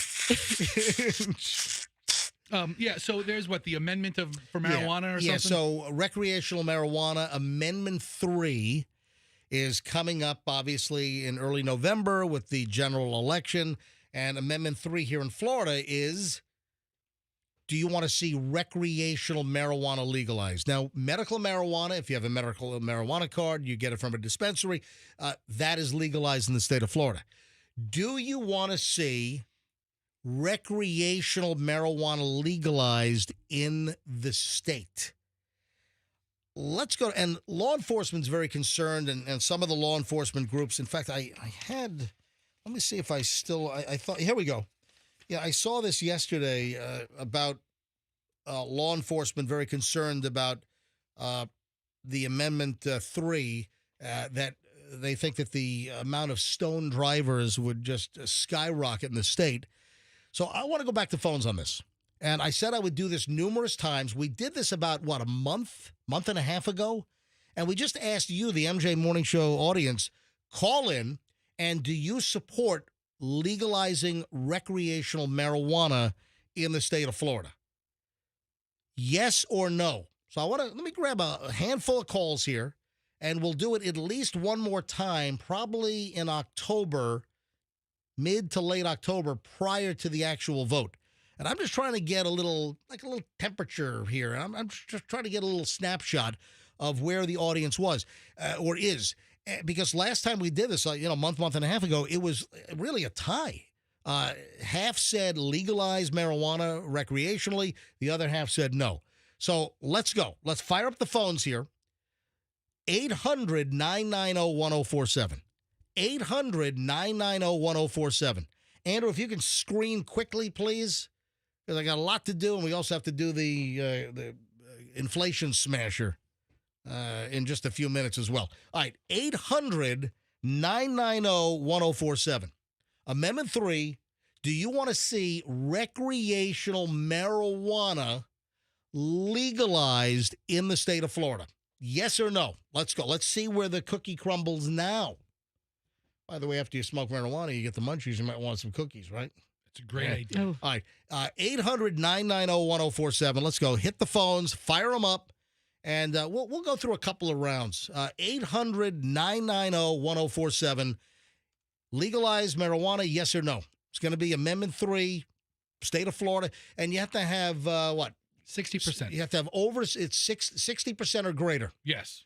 For it to pass. So 60% of the electorate has to say yes for the amendment to pass. 50-50 doesn't cut it. Yep. All right. Or 51. Or 51-49. a majority, a plurality. It doesn't matter. All right. 800-990-1047. 800-990-1047. Let's start with Joy in Lakeland. Joy, yes or no on medical marijuana or recreational marijuana? Yes. All right, how old are you, Joy, if you don't mind me asking? I am 35. You said 35? Yes. All right, so do you partake now? Are you a recreational smoker? No, I'm not. But I think that if anybody is doing it now, regardless of having a medical card or not, they're not smoking it because it's not recreational. So, I mean, I have family in Michigan. It's recreational. Yep. And there's never issues up there that I've ever heard of. Statistically, traffic accidents have gone up. Like Colorado was the first state to legalize marijuana recreationally. There was a marked increase in the number of crashes and fatalities. Actually, they have the stats. But Joy, listen, thank you. I appreciate you phoning in. Sure. All right, so that's one for yes. Let's grab, that opens up a line, 800-990-1047. Jeff in Parrish, yes or no on medical marijuana? Yes. All right, how old are you, Jeff, just out of curiosity? 68. And why do you say yes? Well, as a teenager, I used it and never had any real problems with it. Managed it well, effectively. Are you still getting baked at 68? No, not anymore. Okay. I probably should. Probably should. Thanks, Jeff. I love the demographic spread on this show. We have the best demographic spread in this market. 35-year-old woman to a 68-year-old guy. Let me grab Wendy. Wendy next on the MJ Morning Show. Hi, Wendy. Hi there. Hi there. Yes or no on recreational marijuana? I vote yes, and you'll be surprised. I'm 51. Okay. And I have never smoked marijuana before. All right, why do you say yes? But I have family members that do. Okay. Yeah, I have family members who have, and it helps them. It helps them with their anxiety and just with letting go of the day. And if that's what helps them, then that more sounds like a medical issue versus, just, hey, I want to get stoned, man, recreationally. right. Exactly. All right, well, thank you. Appreciate it. Let me grab Brandon in Largo. Brandon, you're on the MJ Morning Show. Yes or no on medical marijuana? Oh, I'm sorry, on recreational marijuana. Sorry. That is a yes from me. All right. So listen, all four calls, all yeses. This is different than the last time that we did it. And Brandon, how old are you? 24 years old. You're 24. Originally from Michigan, so just like the first caller, it's recreational up there now, and plenty of families still up there. I just don't see an issue with it. I mean, other than statistics, you're not wrong, but I feel like it's just like having a beer after work. You want to smoke a joint after work? Go smoke one. Brandon, can I assume that you smoke a joint after work? You can assume that, and you'd be correct. All right, thank you, Brandon. Yeah. Let's go, Brandon. Thank you, buddy. Have a good one. Let me grab Kim in Newport Richie. Kim, hi, you're on the MJ Morning Show. Welcome. Hang on a minute. Kim is on 5. Hi, Kim, you're on the MJ Morning Show. Welcome. Why is that not selected? Hang on a minute. Hold. There we go. Hang on a minute. Is Kim on 4? Okay, I'm sorry. Kim, you're on the MJ Morning Show. Hi. Hello. Yeah, Kim, how old are you? I'm 43. All right, Kim, yes or no on rec marijuana? I'm a no. Why are you a no? I have done it in the past, but I think it's just for kids to be able to access it a lot easier. I don't think it's a smart idea at all. All right, Kim, thanks for the call. Appreciate it. How about Matthew on the other side of the state in Melbourne? Matthew, MJ Morning Show, yes or no, medical or recreational marijuana? Hey, well, I'm definitely pro on. I just turned 18, by the way, about a month ago. Yep. I'm pro on it because when I think if you buy it from a reputable source. Yeah, that's one of the arguments that with laced product and fentanyl on the streets and that's pretty much my main argument. Gotcha. Because I've seen people they have fentanyl with it and it can kill them. Oh yeah, easily. Absolutely. And I've had family members who've died from it. So. And Matthew, you just turned 18. That's right. Yeah. And then, just out of curiosity, you're in Melbourne. Are you originally from the Tampa Bay area? Yeah. Tampa, born and raised. I just moved here for college. Oh, gotcha. Listen, best of luck at school, and thanks for listening. I imagine you're listening on the app or on one of the streams, right? Yeah. I appreciate it. Thank you, buddy. Look at that. 18 years old to 68. And, I mean, the demographics on this show are incredible. That's amazing. Monica and Brandon. Monica, you're on the MJ Morning Show. Yes or no on recreational marijuana? I would say yes. Monica, how old are you? I am 54 and I do not smoke weed, but my son does. And the cost versus the, use of it. I guess the way the state makes so much money off of the people renewing their medical cards and stuff, I mean, it's a 50-50. It's like, should you have that and be legal? They're going to smoke it regardless, whether it's recreationally approved or you get the card. Thanks for the call. I got a question. So John Morgan from Morgan & Morgan is a big proponent of legalizing marijuana recreationally. So is his law firm also going to handle cases when a stone driver smashes into, somebody's car and hurts the whole family inside? That's a good question. Yeah.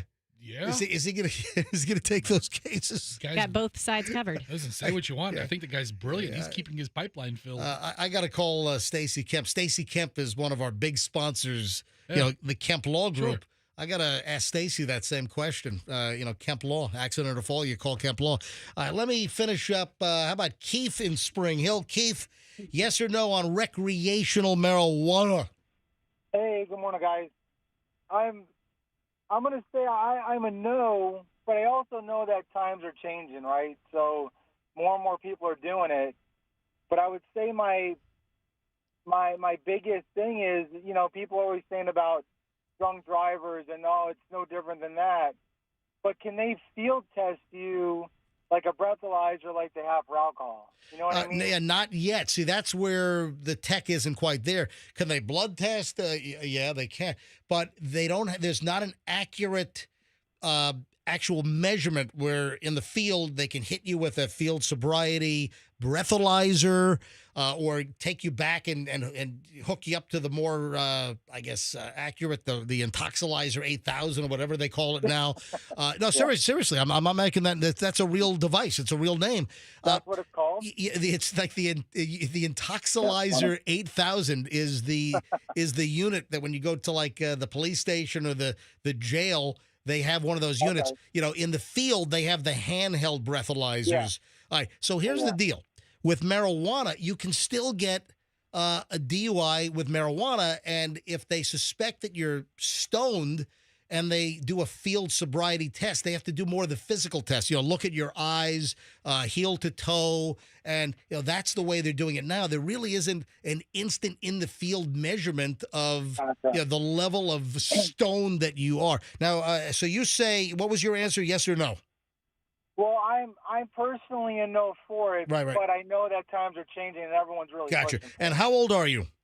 I'm 45. All right, buddy. Thank you, man. Thanks for listening. Thank you for taking my call. Absolutely. Griffin in Lakeland. Griffin, MJ Morning Show, yes or no on recreational marijuana? I'm a yes. I've never, I'm straight edge. I've never drank. I've never smoked. I'm against all that stuff on a personal level, but I think we should legalize it. Like, I've had family members whose lives are destroyed by cigarettes and alcohol, and those are totally legal. You really don't stop people from driving drunk. I don't think you're going to stop people from smoking and driving, even if it's illegal. I don't think it's really going to stop. Like, maybe the rates increase, sure, but maybe over time that levels out. Same thing with texting. We haven't outlawed cell phones. Your vote has been registered. I thank you very much. Thank you. Dave in Bradenton. Dave, MJ Morning Show, yes or no? I am a no on it, and the only reason I'm a no, I really don't care what people want to do. I'm just really a no because if you live in an apartment or you live in a condo, the smell of the marijuana goes into other people's apartments, and they have to smell it. Yeah, I hate this. I'm not a fan of the skunky smell. So good call. Appreciate it. But still, the yeses are well ahead of the no's right now. Amy in Mad Beach. Hello, Amy. MJ Morning Show. Yes or no? Yes. Amy, how old are you? 54. All right. So you just got in on that coveted 25 to 54. Thank you very much. Amy, I appreciate that. Are you a toker? I am not. But I think that criminalizing it just keeps our jails full. And I think that it would be good for revenue for our state to have, dispensaries open up. Thank you, Amy. Tawanda in Tampa. Tawanda, MJ Morning Show, yes or no on recreational marijuana? Hey, I think it should be legalized. Hold on, you're Tawanda? Yeah, I'm actually, we're friends on Instagram. Oh, well, so you follow me on Instagram. Well, thank you very much. No, when I saw Tawanda, I thought Tawanda would be more of a female name. You probably get that a lot, right? Yeah, I get that a lot. I was actually born in Zimbabwe. Oh, and wow. So it's a traditional name out there. Oh, wow. It actually means abundant. It what? It means abundant. It means abundant. So you're for abundant recreational marijuana. Yeah, and I feel like the state of Florida will benefit from it because Washington, in its first year of recreational marijuana, made $423 million in taxes, just taxing the sale of marijuana. So I feel like it could do a lot of good for, the state of Florida. Thank you very much. Thank you, Twanda. Thank you for following me on Instagram at Certified MJ Radio. Twanda, have a great day. Sherry in Tampa. Yeah, I'll just finish up with these calls, and then I got to give away the cash. Yeah, I think we could do this all day. Yeah, we could. Sherry in Tampa, yes or no on recreational marijuana? Absolutely, yes, and I don't even smoke. How old are you, Sherry? 56. All right. Thank you, Sherry. Appreciate it. Amy in Largo. All right, 3 more calls and we're done. And then we'll do it again maybe in October. And maybe we'll do it too. Maybe we'll do it late September, then October, just before the election in November. Amy Largo, yes or no? Yes. All right. Look at that. Absolutely. I think our law enforcement have better things to do. What about the fact that the Police Chiefs Association is opposed to legalizing marijuana because they think that it will encourage people driving stoned out of their minds? Well, the last time I did, I was driving 35 and a 55. So That's not safe either, I don't think that's going to be a problem. All right, thank you, Amy. All right, 2 more calls. Christine, MJ Morning Show. Christine, yes or no on recreational pot? 100% yes. All right, man, I'll tell you what. I agree with it. I think the state will make a lot of money off of it, too, so it's going to be a benefit in both ways. All right, Christine, how old are you? 53. Thank you very much. And 2 more calls. I'll grab Rob in Zephyr Hills, and I'll grab Ashton. Rob, yes or no on recreational marijuana? Absolutely yes. As a matter of fact, I'm doing it right now. I'm home. I'm not driving. So it's all good. All right, so you got up, little wake and bake is what you're talking about. Yes, sir. All right, I'm and 62. 62. All right, where do you get your pot now? From a smoke shop downtown. All right, but wait a minute. Are you buying medical marijuana? No. Hold on. You're buying weed from? Yeah. That's illegal. Oh no. Of course it is. Yeah, I mean, MJ, listen to you. Usually you know a guy. You get it from a guy. He knows a guy who works at the smoke shop. You know why? Because I don't trust guys. I don't know what they spray on their stuff. Yeah, but the smoke shop, I mean, they're going to get busted. So if recreational marijuana is legal, can Yeah. I grow a plant in my backyard? I'm for personal use. In Florida, though, I'm trying. It might be you have to buy it from an actual licensed dispensary if recreational is approved in November. All right, last call. Thank you, Rob. Appreciate it. Last call, Ashton in Waimama. Yes or no on recreational marijuana? I'm definitely a no, and here's why. You look online, you cannot find the write-up of the bill anywhere. They're hiding it from you, and then when you get to the ballot, they put just a little blurb on there that says yes or no for the recreational use of marijuana. They did that with a transportation tax here in Hillsborough County, too. They gave you a rundown saying, it's going to help public transportation. When you actually look at the bill, it started off as, toll roads, sidewalks, things, and then when it got to the very end, will be for public transportation.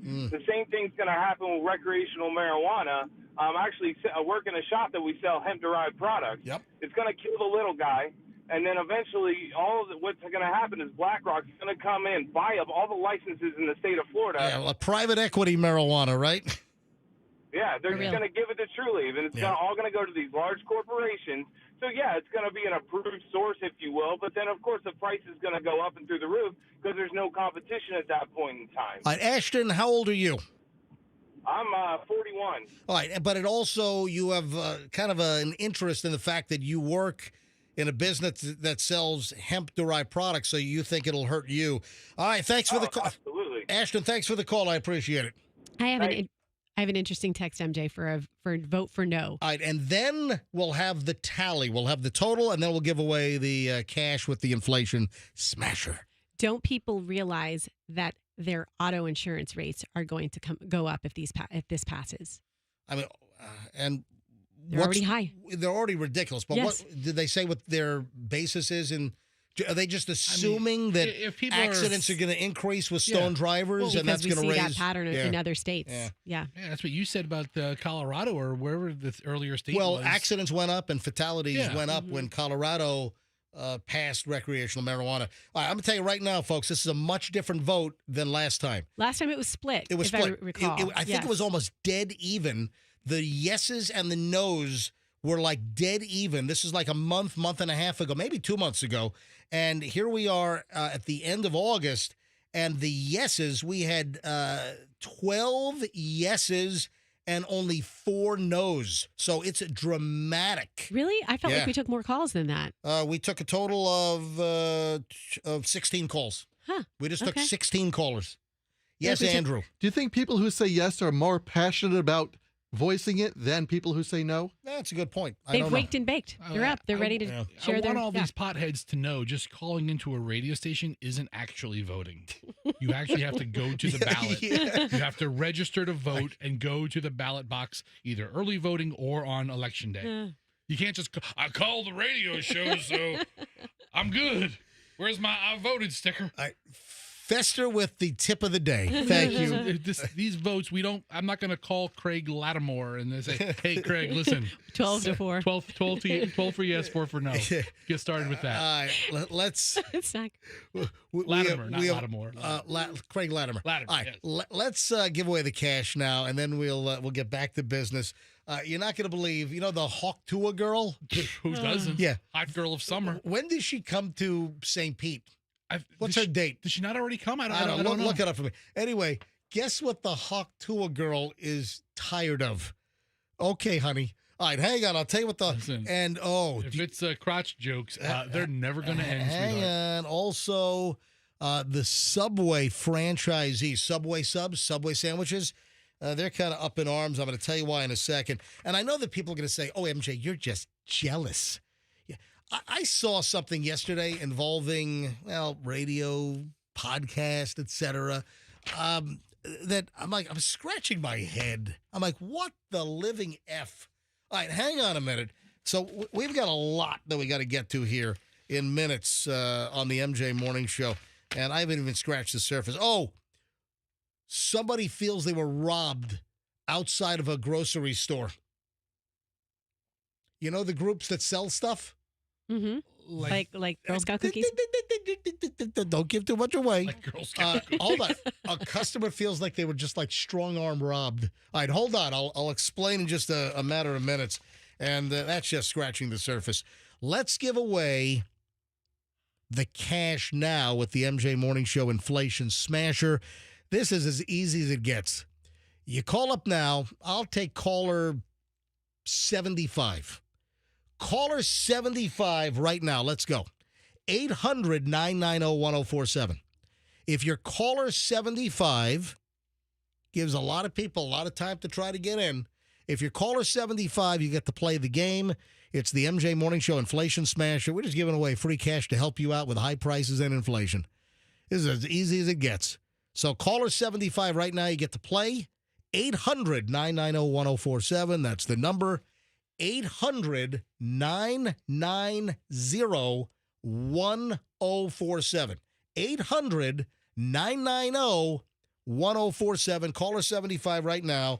And Andrew is screening away. He will let me know when he's up to 74. I'll take 75 hot and live. And we'll play the game.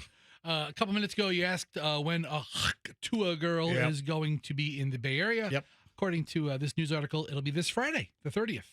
She's going to Welcome to the Farm, located at 242 First Avenue North in St. Petersburg on Friday, August 30th. All right, so what is today? Today's 28th. It's 2 days. Yeah, Friday, 2 days. So she may be flying in tomorrow, Right. So flying in Friday. So the Hawk Tua girl is coming in to make an appearance at this this bar. Welcome to the farm. WTF is its acronym. In St. Pete. They play cool music. It looks like a pretty cool That's dive bar. Isn't that where McDinton's used to be? Former McDinton space. Yeah. Okay, so that's the St. Pete. Of course, McDinton's is still in Soho in Tampa.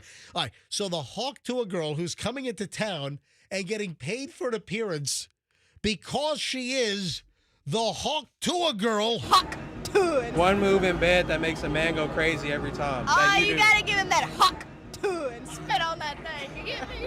All right, so guess what she's saying now? What? She's saying she's trying to step away from the infamous nickname Hawk Tour Girl. What? Are you crazy? Wait, you're flying into Tampa Bay into St. Pete on Friday to make a paid appearance at the WTF at the bar. You're getting paid because you are the Hawk Tour Girl. I think she worked at a mattress factory. It was a spring factory. Like she made springs. The springs inside the mattresses. You're right. Yeah. She works at a spring factory. I mean, and of course, she became famous with this little man on the street video deal where he spit on that thing, Hawk Tour. And now she doesn't want to be known as the Hawk Tour girl anymore. I would cut my pinky off to have something half as successful as Hawk Tour. That is amazing. And she wants to move away from it? I mean, talking about a contradiction. Yeah, she says that, yes, she really wants to get away from the term or the name Hawk Tour. That's the only reason why you've got your 15 or 27 minutes of fame right now. That's it. That's the reason why you're getting flown into St. Pete to get paid to go to the WTF bar on Friday because you are the Hawk Tour girl. Hawk Tour. All right, I have a question. Yeah. A money question. Yep. What's her talent fee? Yeah, that's a good I mean, question. she lives in That's- Tennessee. I mean, obviously they're taking care of her airfare. They're putting her up. I mean, do they give her $5,000? How much? I mean, I don't know. We need to find out. I mean, what would the talent fee Hold if on. you're Hawk Tour girl? Andrew, what did you guess? What's the guess, Andrew? Andrew, what did you guess? On the air. I guess 20 grand. No. 20 grand? No. She could buy a Kia for 20 grand. No. I would say they're paying her between $5,000 and $10,000. Okay, I was thinking Yeah. a little less than that, but five grand's the number. I'll tell you what. Why don't you book the owner of WTF? You get the owner of Welcome to the Farm, WTF in St. Pete. Get him on the phone. Yeah, we'll reach out to the guy. Let's try to get him on tomorrow and see promote if, his event. Listen, Absolutely. Let's see if he'll disclose how much money he has to pay the Yeah. Hawk Tour girl to come in. I mean, you cover her bar tab, you fly her in, you put her up in a decent hotel. And also, hey, owner of WTF, would you be bringing her in if she were not the Hawk Tour girl? You wouldn't even know who she is. Hawk Tour. Absolutely not. And she wants to get away from the name. What? Because you're going to suddenly become famous for something else? Hawk Tour needs to have an OnlyFans right now. She needs to be. She doesn't have one? Does she? I haven't heard it. Yeah. If she did videos of spitting on that thing, she'd probably make a couple million bucks. Here's the thing. She doesn't have to spit on that thing. She can spit on anything. Hawk Tour just walks through the city, spits on a park bench. You know, there are guys that'll pay for her to just spit on them. Spit on their face. Yeah, no question. $200. That's it. It's just $200. Yes. I'm completely famous because of the Hawk Tour girl moniker and the video, but now I don't want to be known as that any longer. No way, man. Oh, jeez. I'd get that tattooed on my forehead if I were her. All right, we're up to caller 74, so that means the next call I take is 75. And I say, good morning. Who is this? Hi, it's Missy. This is Missy? Yes. Missy, welcome to the MJ Morning Show. You are caller 75. No way. Yes way. Missy, where are you calling from? Tampa. I'm driving to downtown Tampa. Awesome. Are you on the crosstown now? Where are you? 275. All right, 275. Hey, what do you, if you don't mind me asking, what do you do in downtown Tampa? What kind of work? I work for Channel 8 selling advertising. Oh, well, very, very nice. All right, are you ready to play the MJ Morning Show Inflation Smasher? Absolutely. Now, you've heard this played, so you know how it works, right? Yep. We are going to activate the machine, let it establish, let it spin and whirl, and when you want to smash the glass, you just yell as loud as you can, smash that glass! We'll smash it. We'll see how much cash is behind to help you out because of inflation and high prices. Could you use up to $1,000 in cash right now? Yes, yes, yes. My son just started college. Well, there you go. All right, Missy, let's activate the machine. The MJ Morning Show Inflation Smasher has been activated. Missy, the machine is whirling and twirling at your leisure. Tell me when to smash the glass. Smash that glass. You've won $800. Missy, $800 in cash. I'm sure that'll help just a little bit. Amazing. Thank you so much. Long-time listener. Missy, thank you very much. Do you have everyone in your office listening to us? Well, I will make sure they are always. Yeah, please do. I've got a story to tell in a second, but let me put you on hold. Andrew's going to get all your information, and you will collect $800 in cash from the MJ Morning Show Inflation Smasher. Thank you, Missy. Thank you.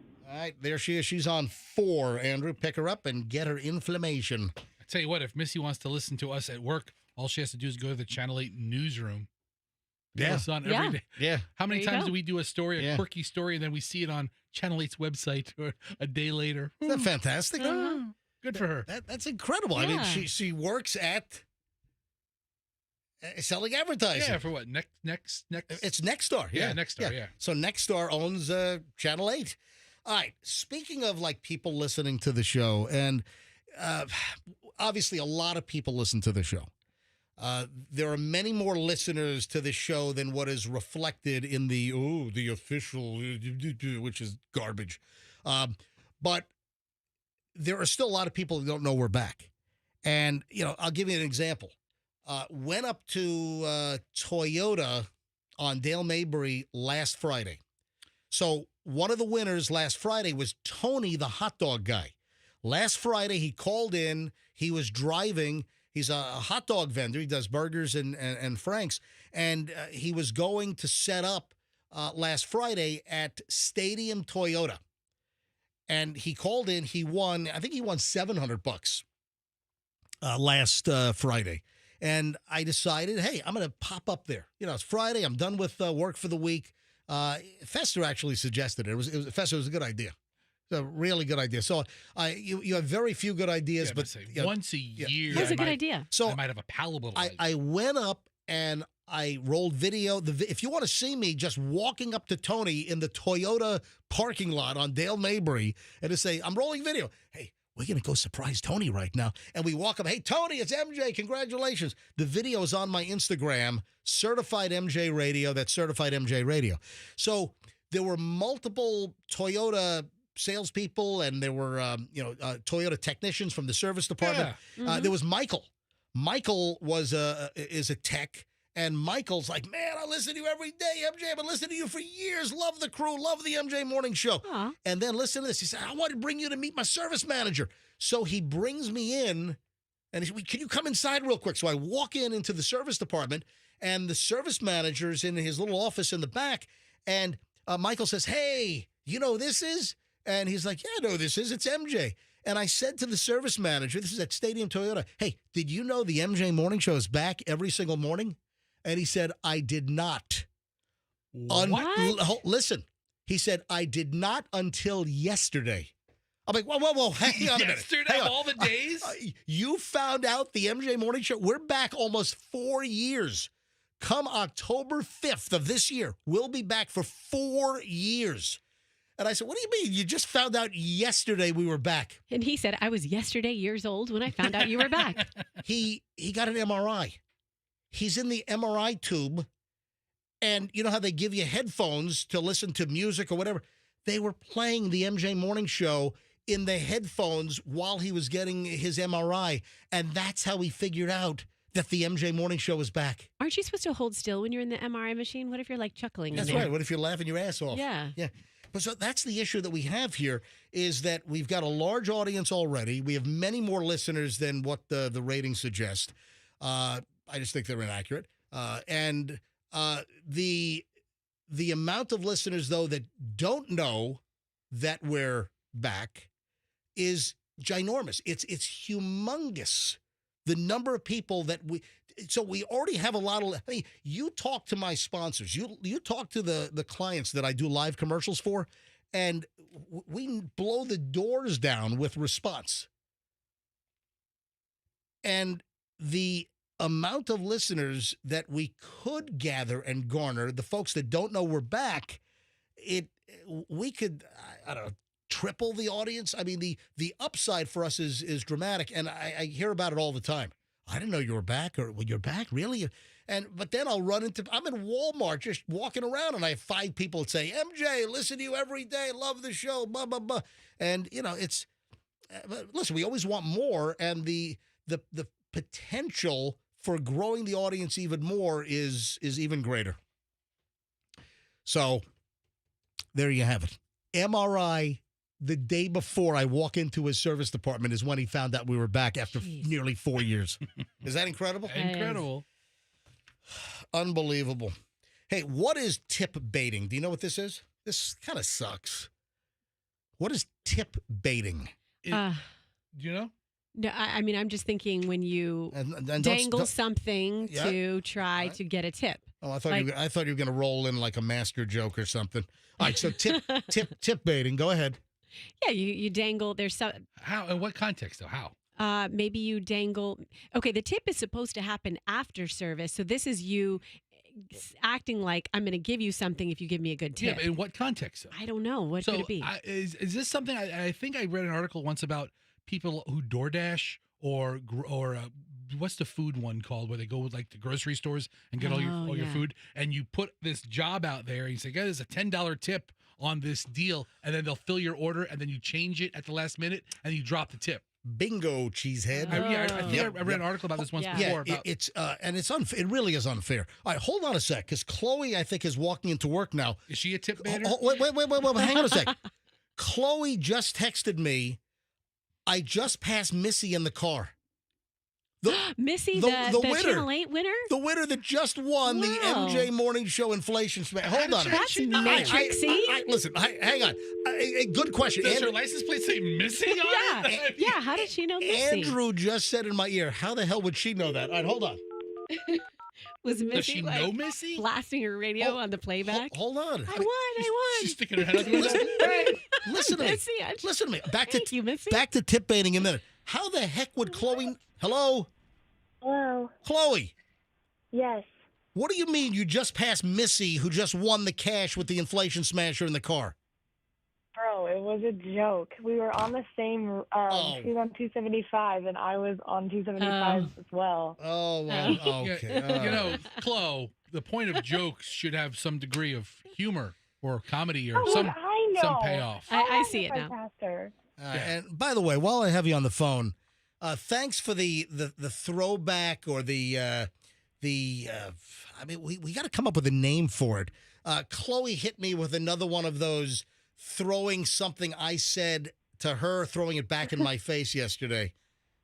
So this was yesterday's show, and I say to Chloe, I'll give you an example. I'll say, Chloe, you're running late. You need to get up earlier. And then Chloe will say to me, you need to get up earlier.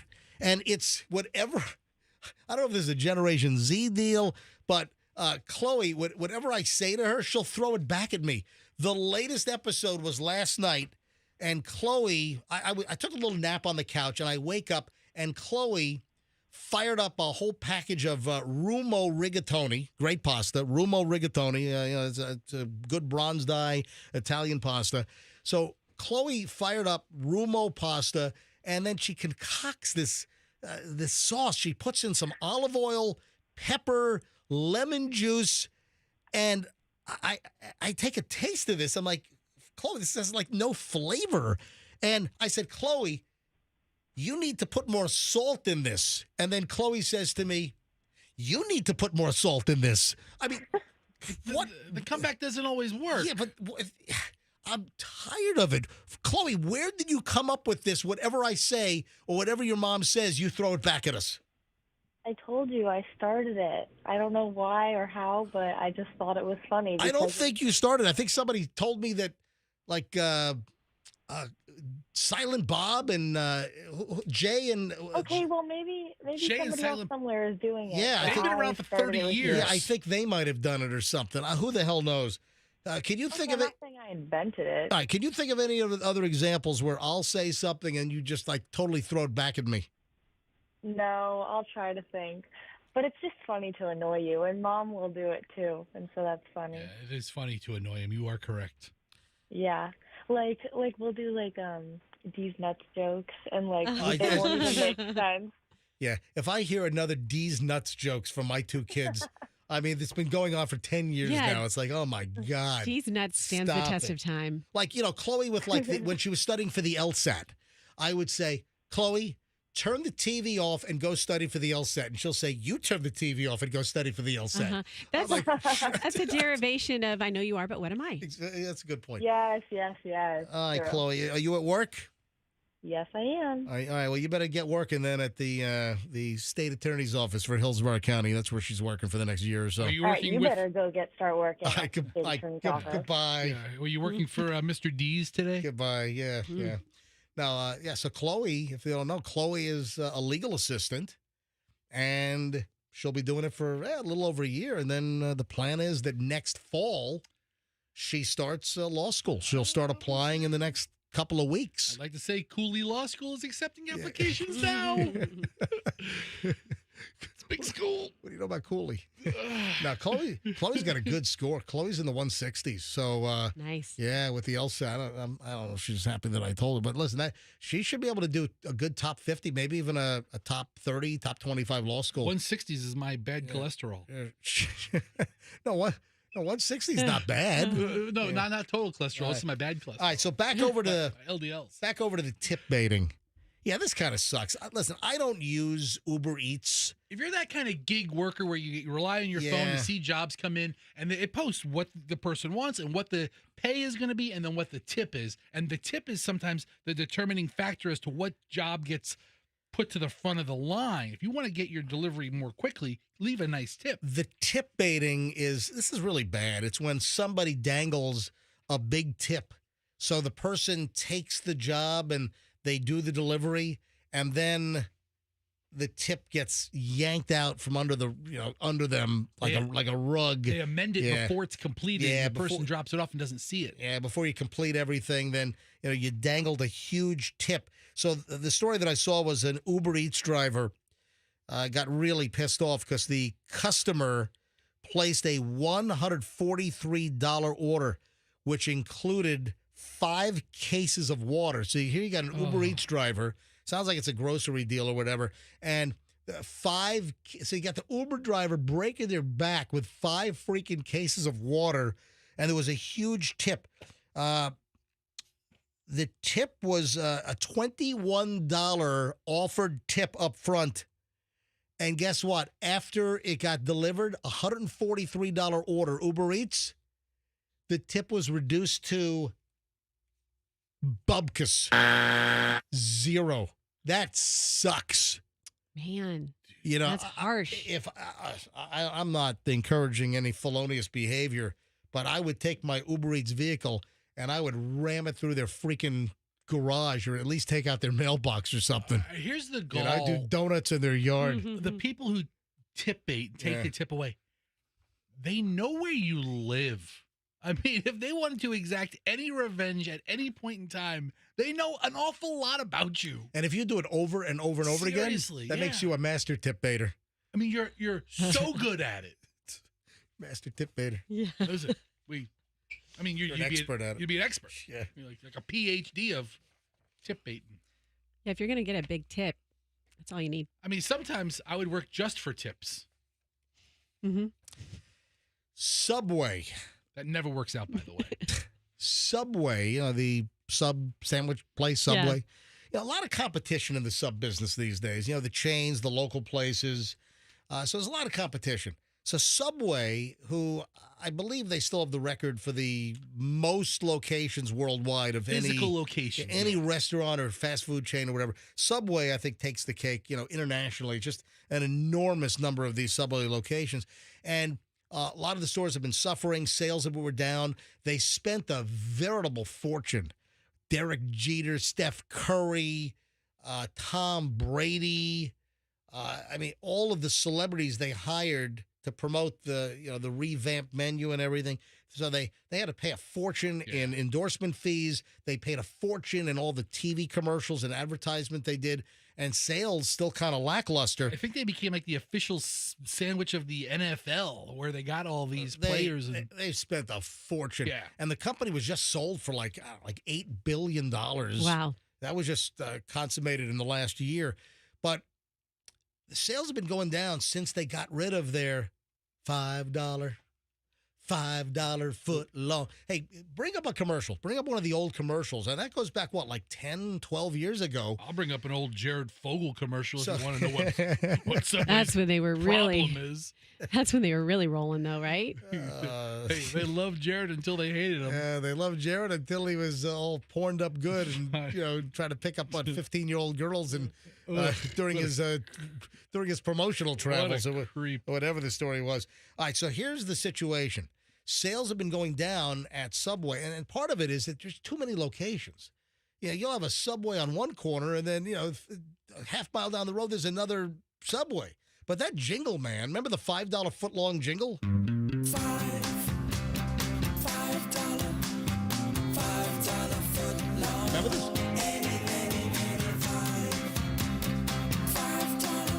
Well, here's the deal. So they're trying another effort here to just juice up sales because sales are down. And a lot of the franchisees that own the Subways are having cash flow problems. They're cash strapped. And they had this emergency meeting recently with all of the franchisees. And there was a big to-do. And Subway is now bringing the $6.99 foot long. So $5, 15 years ago or whatever it was, the $5 foot long, those days are long gone, I'm obviously. Looking here, I think Subway $5 foot long commercial. Look at that. Was posted on YouTube 15 years ago. Oh, so good guess, 15 years ago. So now, in an effort to try to jam up sales because they're flagging, now Subway has rolled out and presented to all their franchisees the $6.99 foot long. Doesn't quite. No, it doesn't have the same ring. $6.99 foot long. I don't know if the jingle's going to work. Might be funny if they mangle and butcher it and just sounds like crap, All right, so they rolled out the $6.99 foot long sandwich idea to the franchisees, and a lot of the franchisees are pushing back. And some of the franchisees are, I guess they're going to decide to opt out. That a lot of the stores say we can't do it. We can't make it work because the regular price for a foot long these days is between $11 and $17. A $17 Subway sandwich. $17 foot long. $17 foot long. Jeez. Wow. Yeah. So not every Subway is going to participate. So in response, the chair of the North American Association of Subway Franchisees, speaking for its board of directors, advised the group's members, so owners of Subways, to ignore the promotion, which is slated to run through September 8th. So it's not even really a long promotion. Listen to this. If your franchise agreement allows do not participate in the $6.99 promotion, opt out. The organization representing the franchisees telling their franchise members, opt out. Don't do it. Yeah, they represent about 2,500 franchisees. I mean, they're gonna lose money on the. Well, that's what they're saying. They're saying, sounds like it. They're saying that they can't make money on it. Because prices have gone through the roof. There are nearly 20,000 Subway locations in the United States. I think it's like 40,000 worldwide. It's just an enormous number. Hey, speaking of, and just quickly here, speaking of like deli meat, we don't buy a lot of deli meat at the house. We buy Boar's Head cheese, but we kind of just got away from the deli meats. Okay. But love Boar's Head cheese. We buy Boar's Head white American whole milk American cheese all the time. Fantastic. Always buy a pound. But Chloe, for whatever reason, wanted to make some sandwiches this week for work, and sliced turkey or something. Yeah. Or So I was doing some shopping yesterday because Julian is back home again for this week. Julian starts his sophomore semester up at NYU. He goes back up this weekend. So we got some dinners planned. Michelle makes a great a pork loin that Julian wants. I'm going to make, I make a salmon with koshiyakari Japanese sticky rice with bok choy. I'll do that. I'm going to make my famous cacio e pepe. Ooh, yum. Yeah, I've got some amazing Tuscan pecorino that I'm going to, and fresh cracked peppercorns. So I'm going to make, the real true cacio e pepe is 4 ingredients. Yeah, I'm making the kids pizza on tortillas tonight. So I'm gonna mix some macaroni and cheese and avocado. Really fancy it up. Look at you. No, but seriously, cacio e pepe, it's 4 ingredients. I'm going to use a bronze die cut spaghetti, pecorino romano, the pasta water, and the peppercorns, and that's it. Anytime you can talk about your pecker. Oh, boy, man. you slide that in there anytime. You ought to see me handle my pecorino. Yes. All right, so we got the week kind of planned out, but Chloe wanted to make some sandwiches. So I was out getting some of the ingredients for the dinners we're going to make this week, and Chloe said, "Hey, get me some Boar's Head oven gold turkey breast." Okay. And listen, it's a good product. I've had my share of oven gold Boar's Head over the years. Good stuff. She didn't ask for any Boar's Head ham-based products. Nah, well, the liverwurst, I don't think those are back in stock just yet. Yeah. But all right, so here's the deal. Do you know how much a pound of Boar's Head turkey breast is these days? Oven gold Boar's Head turkey breast. Do you have any idea how much it is a pound? I kind of have a rough idea. Take a guess. $12 a pound. Keep going. Really? What? Yeah. What? $14 a pound. Oh, well, you're close. But technically, you're over. $13.75. $13.99. Wow. Yeah. $14 a pound. $13.99 a pound. How much was the store brand? I mean, Publix has a competing product. Yeah, they have a store brand. I don't even know. Okay, I have no idea. But that's all. $13.99. Yeah. Holy shit! All right, don't send me emails. Don't send me direct messages on Instagram. Oh, MJ, you're just jealous. I'm not jealous. I don't see what the hell the reason is. We broadcast every single day 4 hours of original material every single day. We do 20 hours of original programming every single week. And listen, if you can get it, I'm a capitalist. If you can get it and someone's going to pay you, then you got my blessing. But still, I'm going to comment on this. Jason and Travis Kelce just landed a podcast deal with Amazon worth over $100 million. Ooh. How much would they have landed a deal for if he was not dating Taylor? Yeah. Well, that's exactly where I was going, because that's the question to ask. So if Travis Kelce, of course, it's the In the Heights podcast that they've been doing for a long time. Right. Yes, New Heights. And these In the guys, Heights. they're like, I've heard it. No, They're New like, Heights? most of it is rambling about nothing. And I'm like, oh my God. Listen, if Amazon will pay them $100 million plus, and if they can sell, advertise it, listen, I'm a capitalist. If you can get the money, more power to you. But still, I'd be lying if I didn't say, we're busting our butt here. We're doing original programming 4 hours every day, 5 days a week, 20 hours. And my God, trying to get, nickels out of broadcasting these days. And it's not just our company, it's everything. Radio is just not in a good spot right now, and salaries have been cut. I'm making a fraction of what I used to make. I'm very fortunate, and I'm very thankful for the phenomenal kick-ass years that I had. But listen, I'm making a fraction of what I used to make. And then you see Travis and Jason Kelce rambling for 35, 38 minutes about nothing. And I'm like, $100 million deal. I'm like, jeez. It's all about the eyes that are watching. It you, is. man. Yeah, It is. I'm going to listen to it because I want to see what's so good about it. And maybe they can give, that insight into the locker room. They can talk about their personal lives, and people are just, it's like voyeurism, So I've only seen like shorts or reels of the podcast. Yeah. And they're funny guys. I mean, it's entertaining stuff, but is it worth over $100 that's the other million? side of All right, if you can get it, more power to you. Good for you guys. But still, am I jealous? No, I'm not jealous. I'm like a little jealous.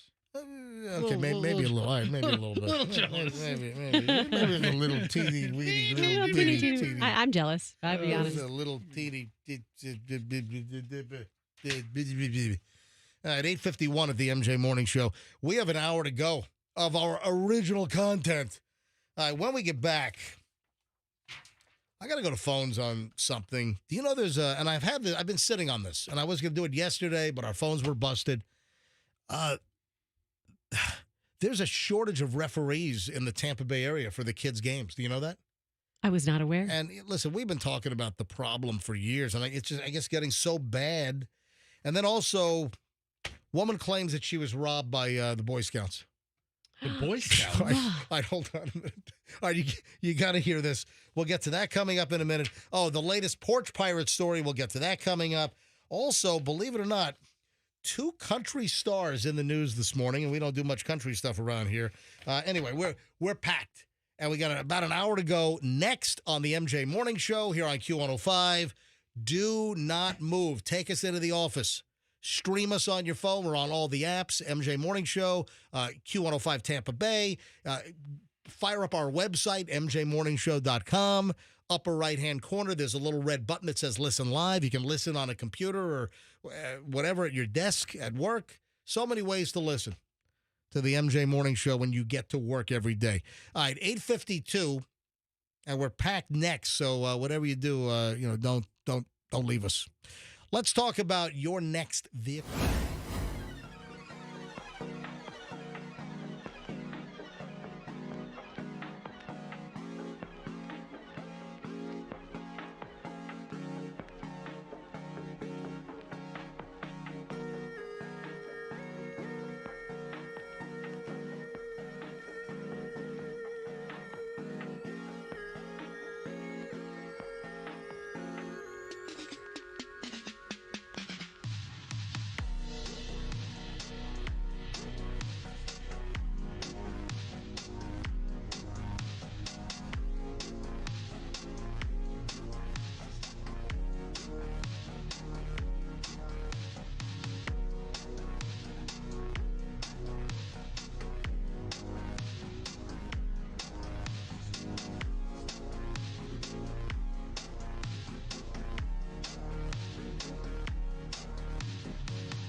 If you were just watching MJTV, you just saw me stuffing my face with 2 different breakfast burritos.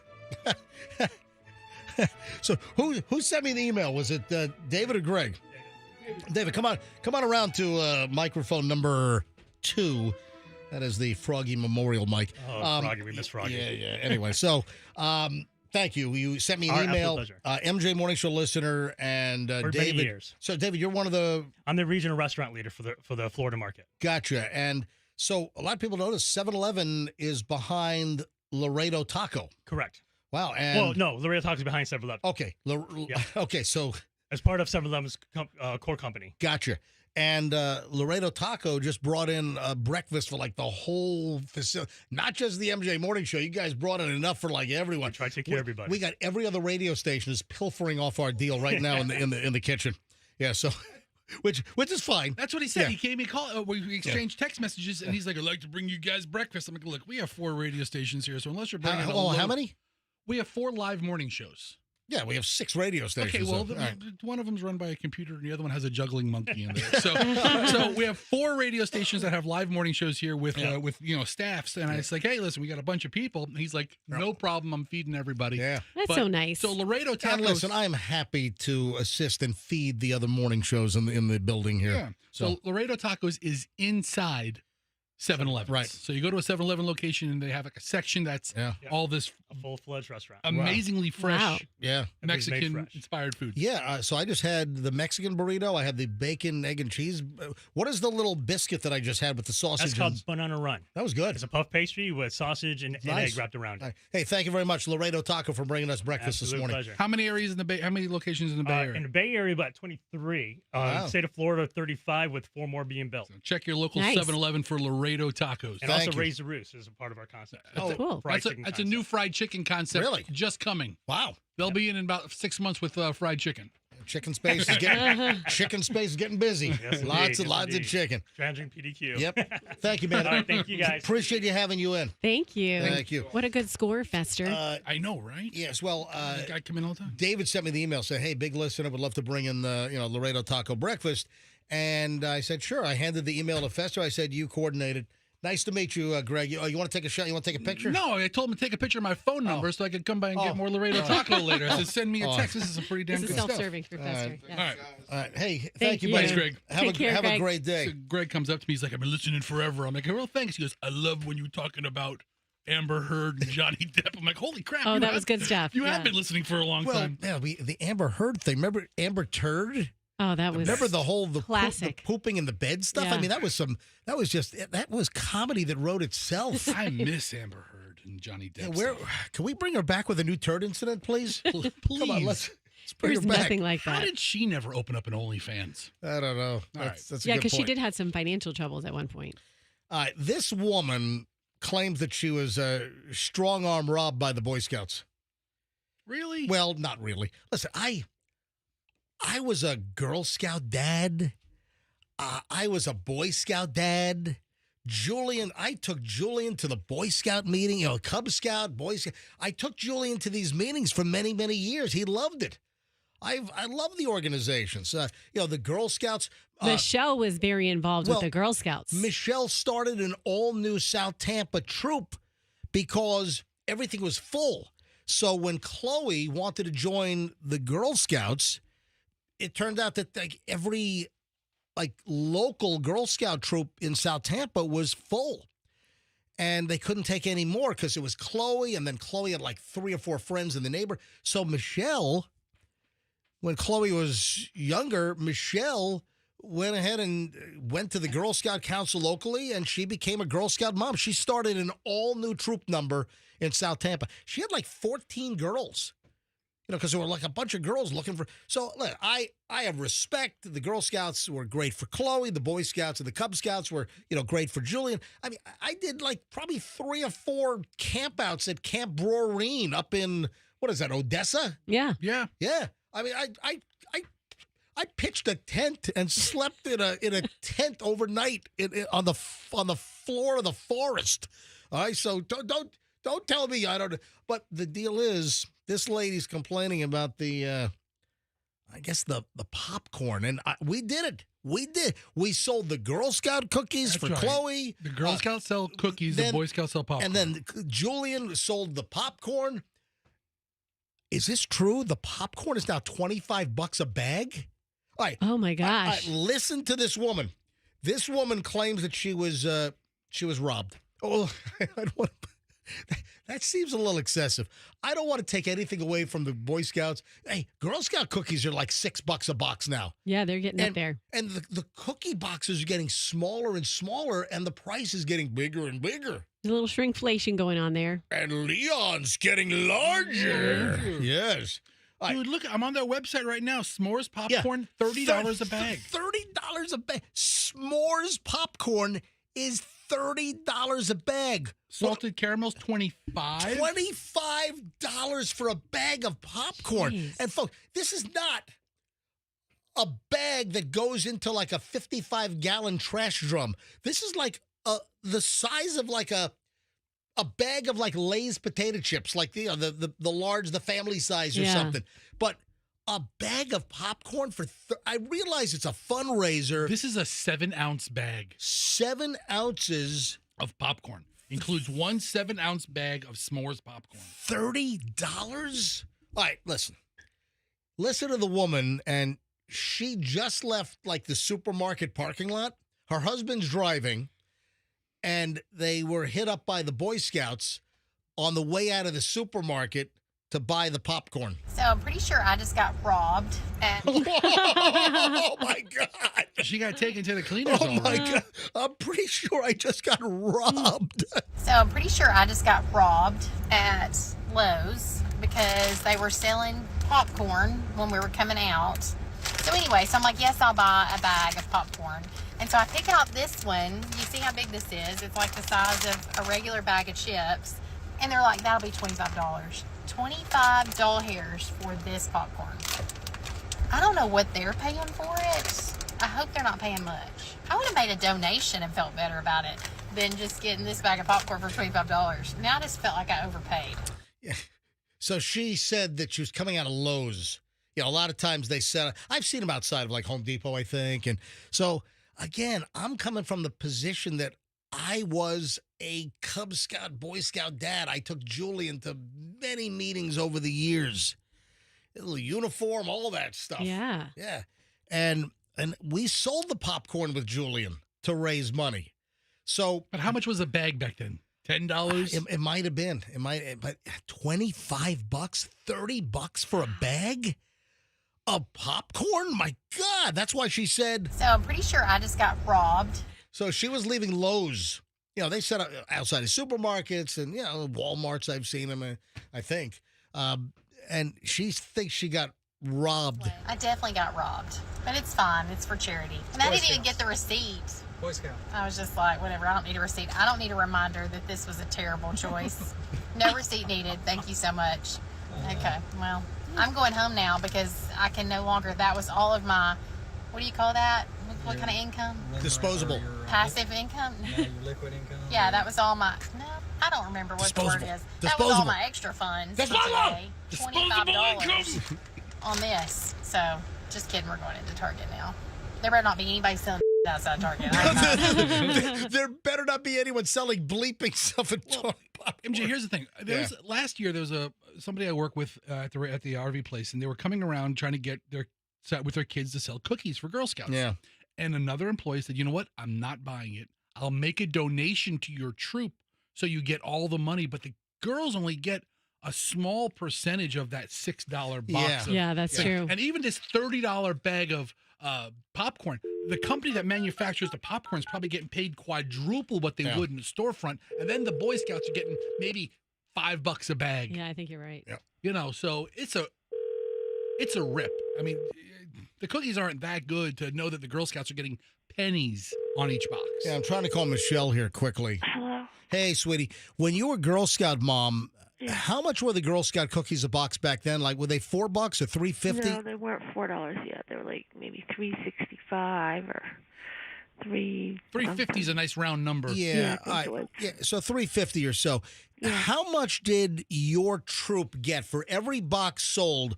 How much? Do you remember how much you kept for the troop for their? I think it's like less than $1. Yeah. So these girls are out there busting their humps, standing outside of Publix in sweltering heat, and they get less than $1 for.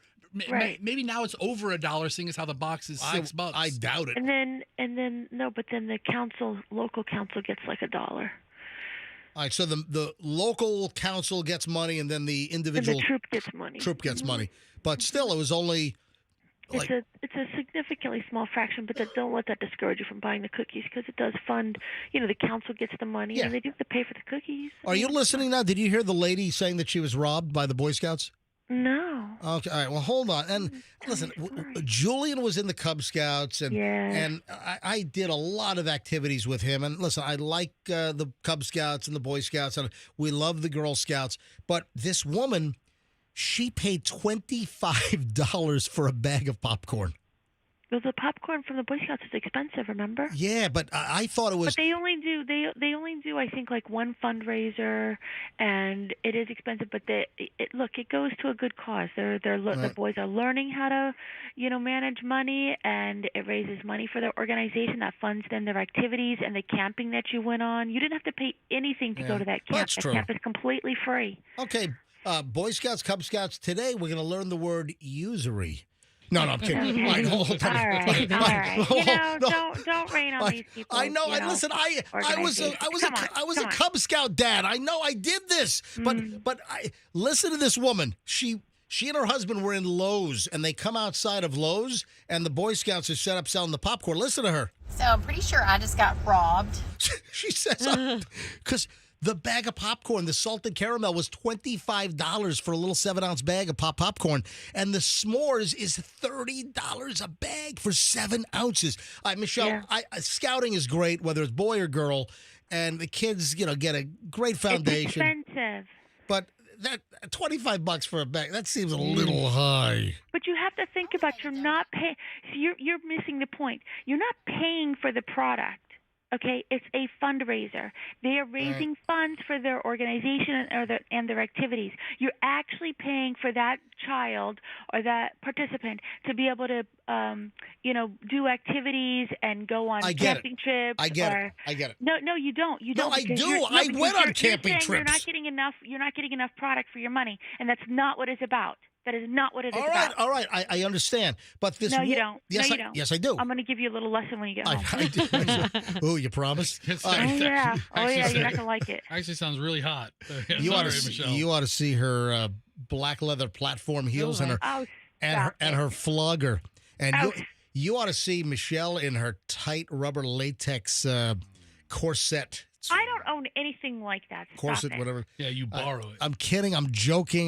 Yeah. No, but this woman said in one of the video clips that I played that she rather would have just made a donation versus getting this. Yeah. Well, then you know what? Then step up and do it. All right, listen to the second part. That's because it's exactly what it is. You should be thankful that you're getting a little bag of popcorn or a little box of cookies instead of nothing. Oh my God! Right? I will never buy cookies from you. All right, here, listen to the second part. You already bought a lot. Never again. You bought a lot, and you helped me go get them. Yeah, I didn't have to talk to you though. Oh my God! That's right. We used to utilize Fester's F-150 pickup truck to go pick up the Girl Scout cookies and bring them back to our garage. It looked like a junk truck might be scraping the ground. They'd have so many cookies in the back of that truck. So many. I thought they were going to go flying out of the back as you raced down West Shore. Yeah. Here, listen to this one. I definitely got robbed, but it's fine. It's for charity. And I didn't even get the receipt. Boy Scout. I was just like, whatever. I don't need a receipt. I don't need a reminder that this was a terrible choice. No receipt needed. Thank you so much. Okay. Well, I'm going home now because I can. Anyway, so you know what? What? People. You should think of your bag of popcorn or your box of cookies as a gift of gratitude for your donation to the organization. If it really bothers you that it's so all right. expensive. If you look at it that way, but yes. But it looks like it's transactional, though. They're selling you the product on the way out, and it is a fundraiser, but it just seems that $25 or $30 for a bag of popcorn is a little. That's not what you're paying. I know, for. but I still can't get that out of my head. Get it out of your head. They never say, "Would you like to make a donation to the Girl Scouts?" They say, "Would you like to buy a box of cookies?" All right. Because that's how they're learning. All right. All right, Michelle. See you in a little bit. I mean, you want them to stand up there and beg for money? Just blatantly beg for money? All right, bye. I'll see you in a little bit. Bye. All right. You can teach me a lesson when I get Ooh, home. I think you're signing up for a good class there. 9:17 at the MJ Morning Show. 2 country performers in the news. Now, we don't do a lot of What are the latest recent country stories we've done? Who's the maniac that threw the chairs off the roof of the bar in Nashville? Morgan, good old Morgan. We've talked about him. Morgan Whalen. Whalen. Yeah. Almost like hit some cops. It's Morgan Wallen.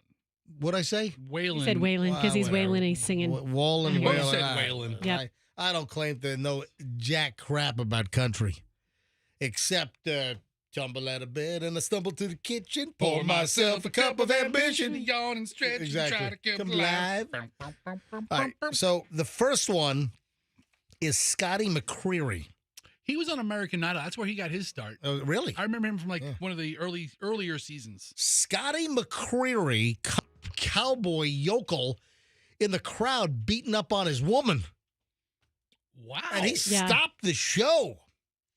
Yeah, video circulating on social media shows Scotty McCreery halt his show for more than 2 minutes during the intro to his award-winning song, It Matters to Her, while law enforcement intervened to stop the guy in the crowd from beating up his woman. You know, it's funny. Some concerts, Shut up, woman! The lights are so bright that you can't even see the crowd. Yeah. And other concerts, especially the ones at state fairs, you can see everybody. So he says, Andrew, I found some video, but the audio is so bad. Can you see if you can find better video on this? Because I tried to find it, and it just wasn't clear. But McCreery says on mic, on stage, right here, that's a lady you just hit, sir. Absolutely not. You just hit the lady. Police, security, is she okay? Get the heck out of here. So he's like bouncing this guy out of his show, stops the show because he's on stage and watches a guy in the crowd hit the woman that he was with. Not cool. I would hope that there are some people in the crowd who would have seen that happening and jumped in too. You know, it's crazy. I mean, if everybody's looking one direction and, you know, it wasn't I could see how he could One Direction? You don't know you're beautiful. Scotty McCreery could probably sing the hell out of that. Really? Song. But listen, you know, he could have possibly been the only person to see it. And, you know, I'm glad that he pointed it out. And then he offered her a can of Copenhagen. Because all country swingers chew tobacco. Anyway, good for Scotty McCreery. Yeah, I gotta be honest, I wouldn't know this guy if he rear-ended me. Did you find better audio, Andrew, by any chance? Well, I don't know what you found, so I didn't hear it, but I think this one's pretty good. All right, roll the audio. This is from the concert here. Hey, right here. That's a lady you just hit, sir. Absolutely not. Who just hit the lady? Get police, security. She okay? Get the heck out of here. Wow. Oh, he's ducking to get up. Yeah, that audio is much better than the stuff I found last night. Yeah, you can hear that. You know, he was called him sir. Hey, you just hit that lady, sir. He was awfully polite. Yeah. Hey, he's from North Carolina. Okay. That's where he's originally from. One of my favorite two Carolinas. And I'm kind of from Virginia. You guys are you guys might be kin. Yeah. All right, the second country music story that we have, and I know this guy more than I know Scotty McCreery. Oh, sure.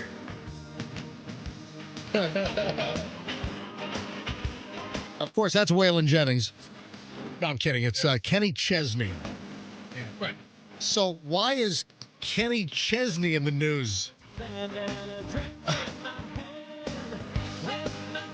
Well, it's not really Kenny Chesney. It's something that happened at a Kenny Chesney concert. No problem. Let me tell you what is a problem. It's a problem when an off-duty police officer urinates on a woman at a Kenny Chesney concert. Oh, my gosh. Say, what? Yes, you heard me right. Cranston, Rhode Island. You just don't think of Cranston, Rhode Island. You don't think of Rhode Island as big country music mecca. Oh, they're everywhere. Yeah. Listen, this is really, it's outside of its genre. I mean, Kenny Chesney, he's kind of taken over for like Jimmy Buffett. You know, for many years, New York City had a country music station. Yeah. Yeah, I think it was 103.5. They're not any longer? Up in New York City. I don't think New York has a country station anymore. Look, country music's become mainstream. Listen to like a top 40 station and you'll hear, Conway Twitty. Shabuzi. Joey B, who was our producer for many years on the MJ and BJ morning show, and even I think early MJ morning show. Joey B, I think he used to be a morning producer on the country morning show up in New York City. Yep. But listen to this. Cranston, Rhode Island. Police said a man was arrested after allegedly urinating on a woman's leg. Oh, this happened in Massachusetts. Oh, this happened at Gillette Stadium. So this... I was looking up concert venues in Cranston, Rhode Island. No. Here's the deal. It's a Cranston, Rhode Island police officer that drove down to Foxborough. I'm about to say, he's a stadium act. Yeah. I mean, I was like, where the hell is he playing in Rhode Island? So this was Foxborough police said a man was arrested after allegedly urinating on a woman's leg at the Kenny Chesney concert at Gillette Stadium on Saturday. Man, it was a rough weekend. You got some guy beating up a woman in the crowd at a Scotty McCreery concert, and then you got this Kenny Chesney deal with some off-duty cop is whizzing on a woman. What the hell? Police said they responded to the concert sand pit at around 9:15 p.m. after the report of a man that urinated on a woman's shoes. Shane Lynch, the man accused of the act, is a Cranston, Rhode Island police officer, off duty at the time. Well, duh, he was down in Massachusetts. According to officials, the woman felt a warm liquid hitting her leg. When she turned around, she told police she saw Lynch standing behind her. The victim said that Lynch had his short zipper down and saw him urinating on her boots. What if she had those cowboy boots on and the short denim skirt and she was all countryed up good, Those cowboy boots would catch every drop of it, too. Oh, man, that's awful. Like a cup. like a beer mug. Like a 7-Eleven big gulp. Yeah. Just put it all in there. Police said the Lynch appeared to be heavily intoxicated when they approached him, facing charges of disorderly conduct and destruction of property. In a statement to NBC 10 in Rhode Island, Cranston Police Chief Michael Winquist called the incident a personnel matter and declined to share any further details. We're aware of the arrest and will handle the matter administratively. You think this guy loses his job? I don't know. If you're an off-duty Cranston, Rhode Island police officer and you're urinating, you're whizzing on a woman's leg at a Kenny Chesney concert, do you get suspended? Do you get fired? I have a more important question. Yep. Why are we seeing all these whizzing on people and places in public lately? Want to know why? Why? Nobody beats the whiz. Nobody beats the whiz. All right, final chunk of the MJ Morning Show. Final chunk of the MJ Morning Show is next, right here on Q105. Stand by here on a Wednesday.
Like my father used to say, son, life is simple. It's either cherry red or midnight blue. So Michelle and I were shopping the other day, and the song, I use it as bumper music. Love that song. Michelle loves that. We both love that song, Midnight Blue. Lou Graham from Foreigner, that was one of his solo projects. And we were, might have been in Publix, and or maybe Walmart. Anyway, on the Muzak overhead, Midnight Blue was playing, and we were just walking through the store going, Midnight Blue! Drawing attention to yourself. Yeah. No, just singing. I love that song. All right, final moments of the MJ Morning Show. Hey, there's a Mariah Carey update. On her or her parent? Well, her mother, right? The mother and sister are still deceased. But I said, was it yesterday or Monday show that I said I feel really bad for Mariah Carey? It was yesterday. So yesterday's show, I said I feel really bad because Mariah Carey apparently lost her mother and sister on the same day last weekend. But then we find out that Mariah was estranged from her mother, and according to a friend, Mariah Carey was told that estranged sister. Yeah, her whole family have had problems. I guess they all have problems. I don't know how often she's been in touch with her mother, but it's the sister. Mariah Carey was told that her estranged sister was dying a month ago, but never reached out. Oh, wow. Yeah. This is a Page 6 gossip story from the New York Post. Mariah Carey reportedly never reached out to her late sister, Allison Carey, despite having prior knowledge that she was dying. Allison's close friend, David Baker, told the U.S. Sun that the singer never tried to contact her older sister during their estrangement, not even to check on Allison when she was put into hospice care weeks ago. Ooh. Yeah, and then what's the problem with the mother as well? Well, they were on and off. They had arguments, but Mariah was with her for the last week. And I think she posted that. All right, so Mariah was with the mother. She was with her mother, Patricia. Mother, yes. Sister, no. Man, you don't want to hang on to grudges with your family. Hey, what is Armie Hammer's claim to fame? Is he the cannibal? Yeah, what was his movie claim to fame? Well, Armie, other than the cannibal stories, which I don't think that's even true, but I mean, his career got wrecked. Bring up the it's baking soda. What? Oh, bring up the Wikipedia. Fester, let me grab the computer. Just don't touch it. He's been in a lot of movies. Yeah, so Armie Hammer, Armand Douglas Hammer, born August 28, 1986, is an American actor. He began his acting career with guest appearances in several television series. First leading role was as Billy Graham in the 2008 film Billy, The Early Years, and he gained wider recognition for his double role portraying the twins Cameron and Tyler Winklevoss. Oh, that's right, in the Facebook movie. Yeah, because the Facebook movie is where The Social Network was the name of the movie. And that's, of course, based on the Winklevoss twins who claimed that they came up with the Facebook concept and went to Mark Zuckerberg at Harvard for some coding help, and then he ripped off the whole thing. And, the Winklevosses. Yeah, that movie was more about Zuckerberg making it than... It was. All right, so Armie Hammer apparently has now been forced to sell his favorite truck because the whole cannibalism scandal has murdered his career, and he says he can't afford gas anymore for his truck. Are you really? What kind of truck? I mean, is he driving like a Ford Ranger that's really efficient on fuel? It was one of those giant Terex dump trucks that are like the size of a small city. I mean, I think they get like 100 yards a gallon. I mean, it's really not the best vehicle. What we talked about him months ago, and he had some odd job for a celebrity. He was working like on an island or somewhere out of the country. I want to say golf stuff, or I want to say timeshare salesman. Does that sound familiar? Yeah, timeshare. Oh, you're salesman. right. That's what right. Was he doing? Something very not acting. I thought he went to like the Cayman Islands or something to sell timeshares. Here's from E! Online, July of earlier this year. Yeah. Why Armie Hammer sold timeshares in the Cayman Islands. Yeah. To make money. This is just a couple of months ago. Okay, so it was in 2022. I just read a different version of it. In 2022, Variety posted, Armie Hammer is working as a timeshare salesman. In the Caymans, yeah. Wow. Would you buy one from That's Armie in Hammer? Grand Cayman. Would you buy one if he's like, listen, I'll eat your heart if you don't buy this timeshare? Yeah, I will chew off your leg. Listen, the cannibalism, there was nothing true about the cannibalism. Was there? I don't think so. Him? I think the whole thing was, didn't he send messages to someone saying he wanted to eat them? Oh, yeah. Or he was into that, Anyway, the update now is, I guess he's not selling timeshares in Grand Cayman anymore because since being back in L.A., he says, I put about $400 or $500 worth of gas in my truck and I can't afford it. Also, California is the worst freaking place for gas. Yeah, you're going to sit in traffic half the day. Well, no, I'm talking about the price of gas. Too. Here, but both are true. Here, what is a price of regular right now? About $3.25 a gallon. Yeah, about that. In L.A., it's going to be $6 a gallon for gas. So there's a picture of him in front of a CarMax. I think he's trying to sell his pickup truck at a CarMax out in Los Angeles. Wow. Yeah. Oh, he turns 38 years old today. Let's buy him 5 gallons of gas. Yeah.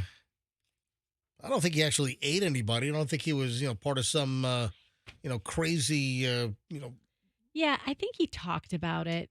I tell you, some things you just can't get past. I mean, I've seen guys get DUIs and their career ultimately was fine. I've seen celebrities be spousal abusers and their career was fine. I don't think he's in one of those like crazy remote tribes like in New Guinea.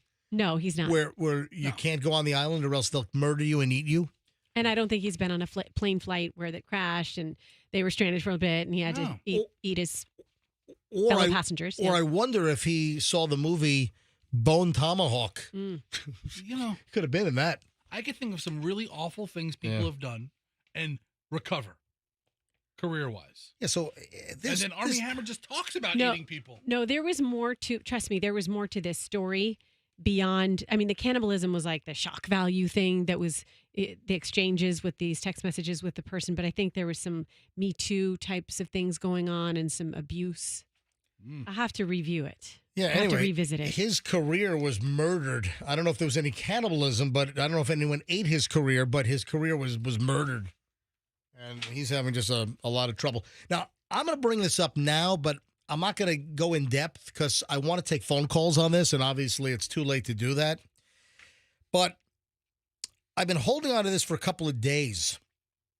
When did I think I first saw this over the weekend. I mean, there is a real shortage of referees in the Tampa Bay area for kids sports. And a lot of it is because, volunteer refs or refs that, get paid, a lot of them they don't want the aggravation. They're like, I don't need it.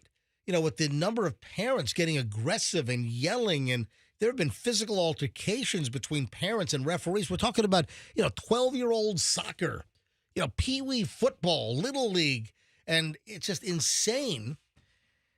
So, look, I remember Chloe. Chloe played soccer since she was like 3 years old. Chloe first touched a soccer ball at the YMCA on Himes. Where everyone won. Everyone got a trophy. We don't keep score, and we don't want to hurt anyone's feelings. I mean, that's bogus.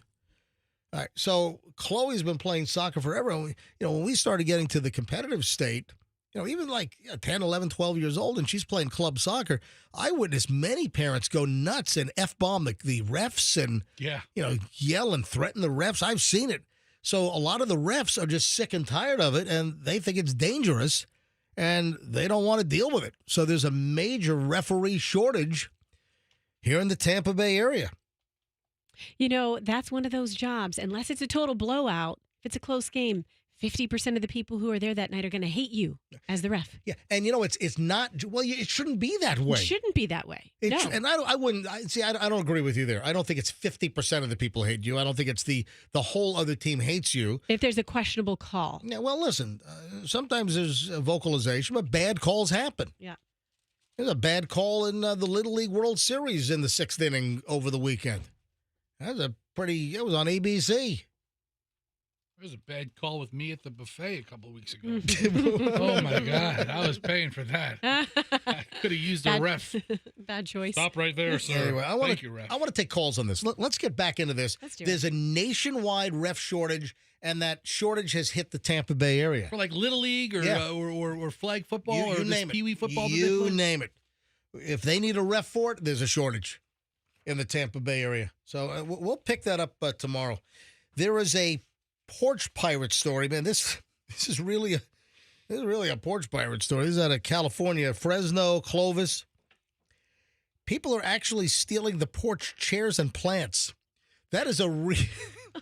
Dude, you put some really expensive furniture out there. Yeah, people are ripping. That's a real porch pirate. They're not going after the Amazon and the UPS boxes and the FedEx boxes. No, they're ripping off furniture, chairs, and plants from people. You remember there was a guy in South St. Pete? The plants. There was a guy, there was a house where someone kept ripping off their plants off their porch right locally here. The hell? Ashley Crystal Rojas said 2 folding wooden chairs that she bought are now gone, stolen from her porch on Saturday. Security cameras show the theft happened in broad daylight. Someone just drove up, grabbed her chairs, folded them, and walked away with them. I mean, that's ballsy, man. I mean, to take somebody's furniture and take potted plants off their porch and steal them? You have to make sure you're stealing in a neighborhood that's far away from your own, because you don't want that neighbor who you stole their stuff to drive by and see all of their stuff on your front porch. Oh, great. Now you're giving tips? Now you're giving out hot tips? This guy is a habitual porch pirate. He's like one of the worst in the area, and there's dozens of videos of him stealing from Clovis, California houses. Clovis and Fresno. But I want you to see how nice this chair is that he takes. Look at that. Oh, like a nice ergonomically designed lawn furniture chair. and he just lifts it and folds it up. And Looks like a white dude in his like late 40s or mid 50s. Yeah, but there's dozens of videos that the police have, and he drives like a light blue Prius or something. Yeah, gray shirt, black shorts, baseball cap. It looks like he's in his late 40s, early 50s. He grabs the chairs and then runs. What is he doing with all this porch furniture? What the hell is this guy doing with all this stuff? Unbelievable. I think we're going to call it a day. As usual, we got a lot of stuff for tomorrow's show already. Or we could just go to noon, because I'm telling you, we could actually go to noon or 1 p.m., and I got plenty of stuff. I'm sorry. I don't do charity work beyond what I already do. Yeah, all right. 9:47 at the MJ Morning Show. Everyone have a beautiful day today. If you need to get a hold of me, my private email is mj@mjmorningshow.com. That's mj@mjmorningshow.com. My Instagram is Certified MJ Radio. Follow me right now. If you do not follow me on Instagram, I want 49 new followers right now. 49. If I don't get 49 followers right now on Instagram, I'm going to throw a tantrum fit. All right, Certified MJ Radio on Instagram. And if you haven't seen me and the sumo wrestler, Fester says it's the best thing I've ever posted. Hands down. And it's the last thing on my Instagram from last weekend. I'm trying to push a 570-pound real Japanese sumo wrestler out of the ring at Armature Works on Saturday afternoon. And the video's on my Instagram, Certified MJ Radio. Folks, have a great day. We'll see you back here tomorrow morning, and let's be careful out there.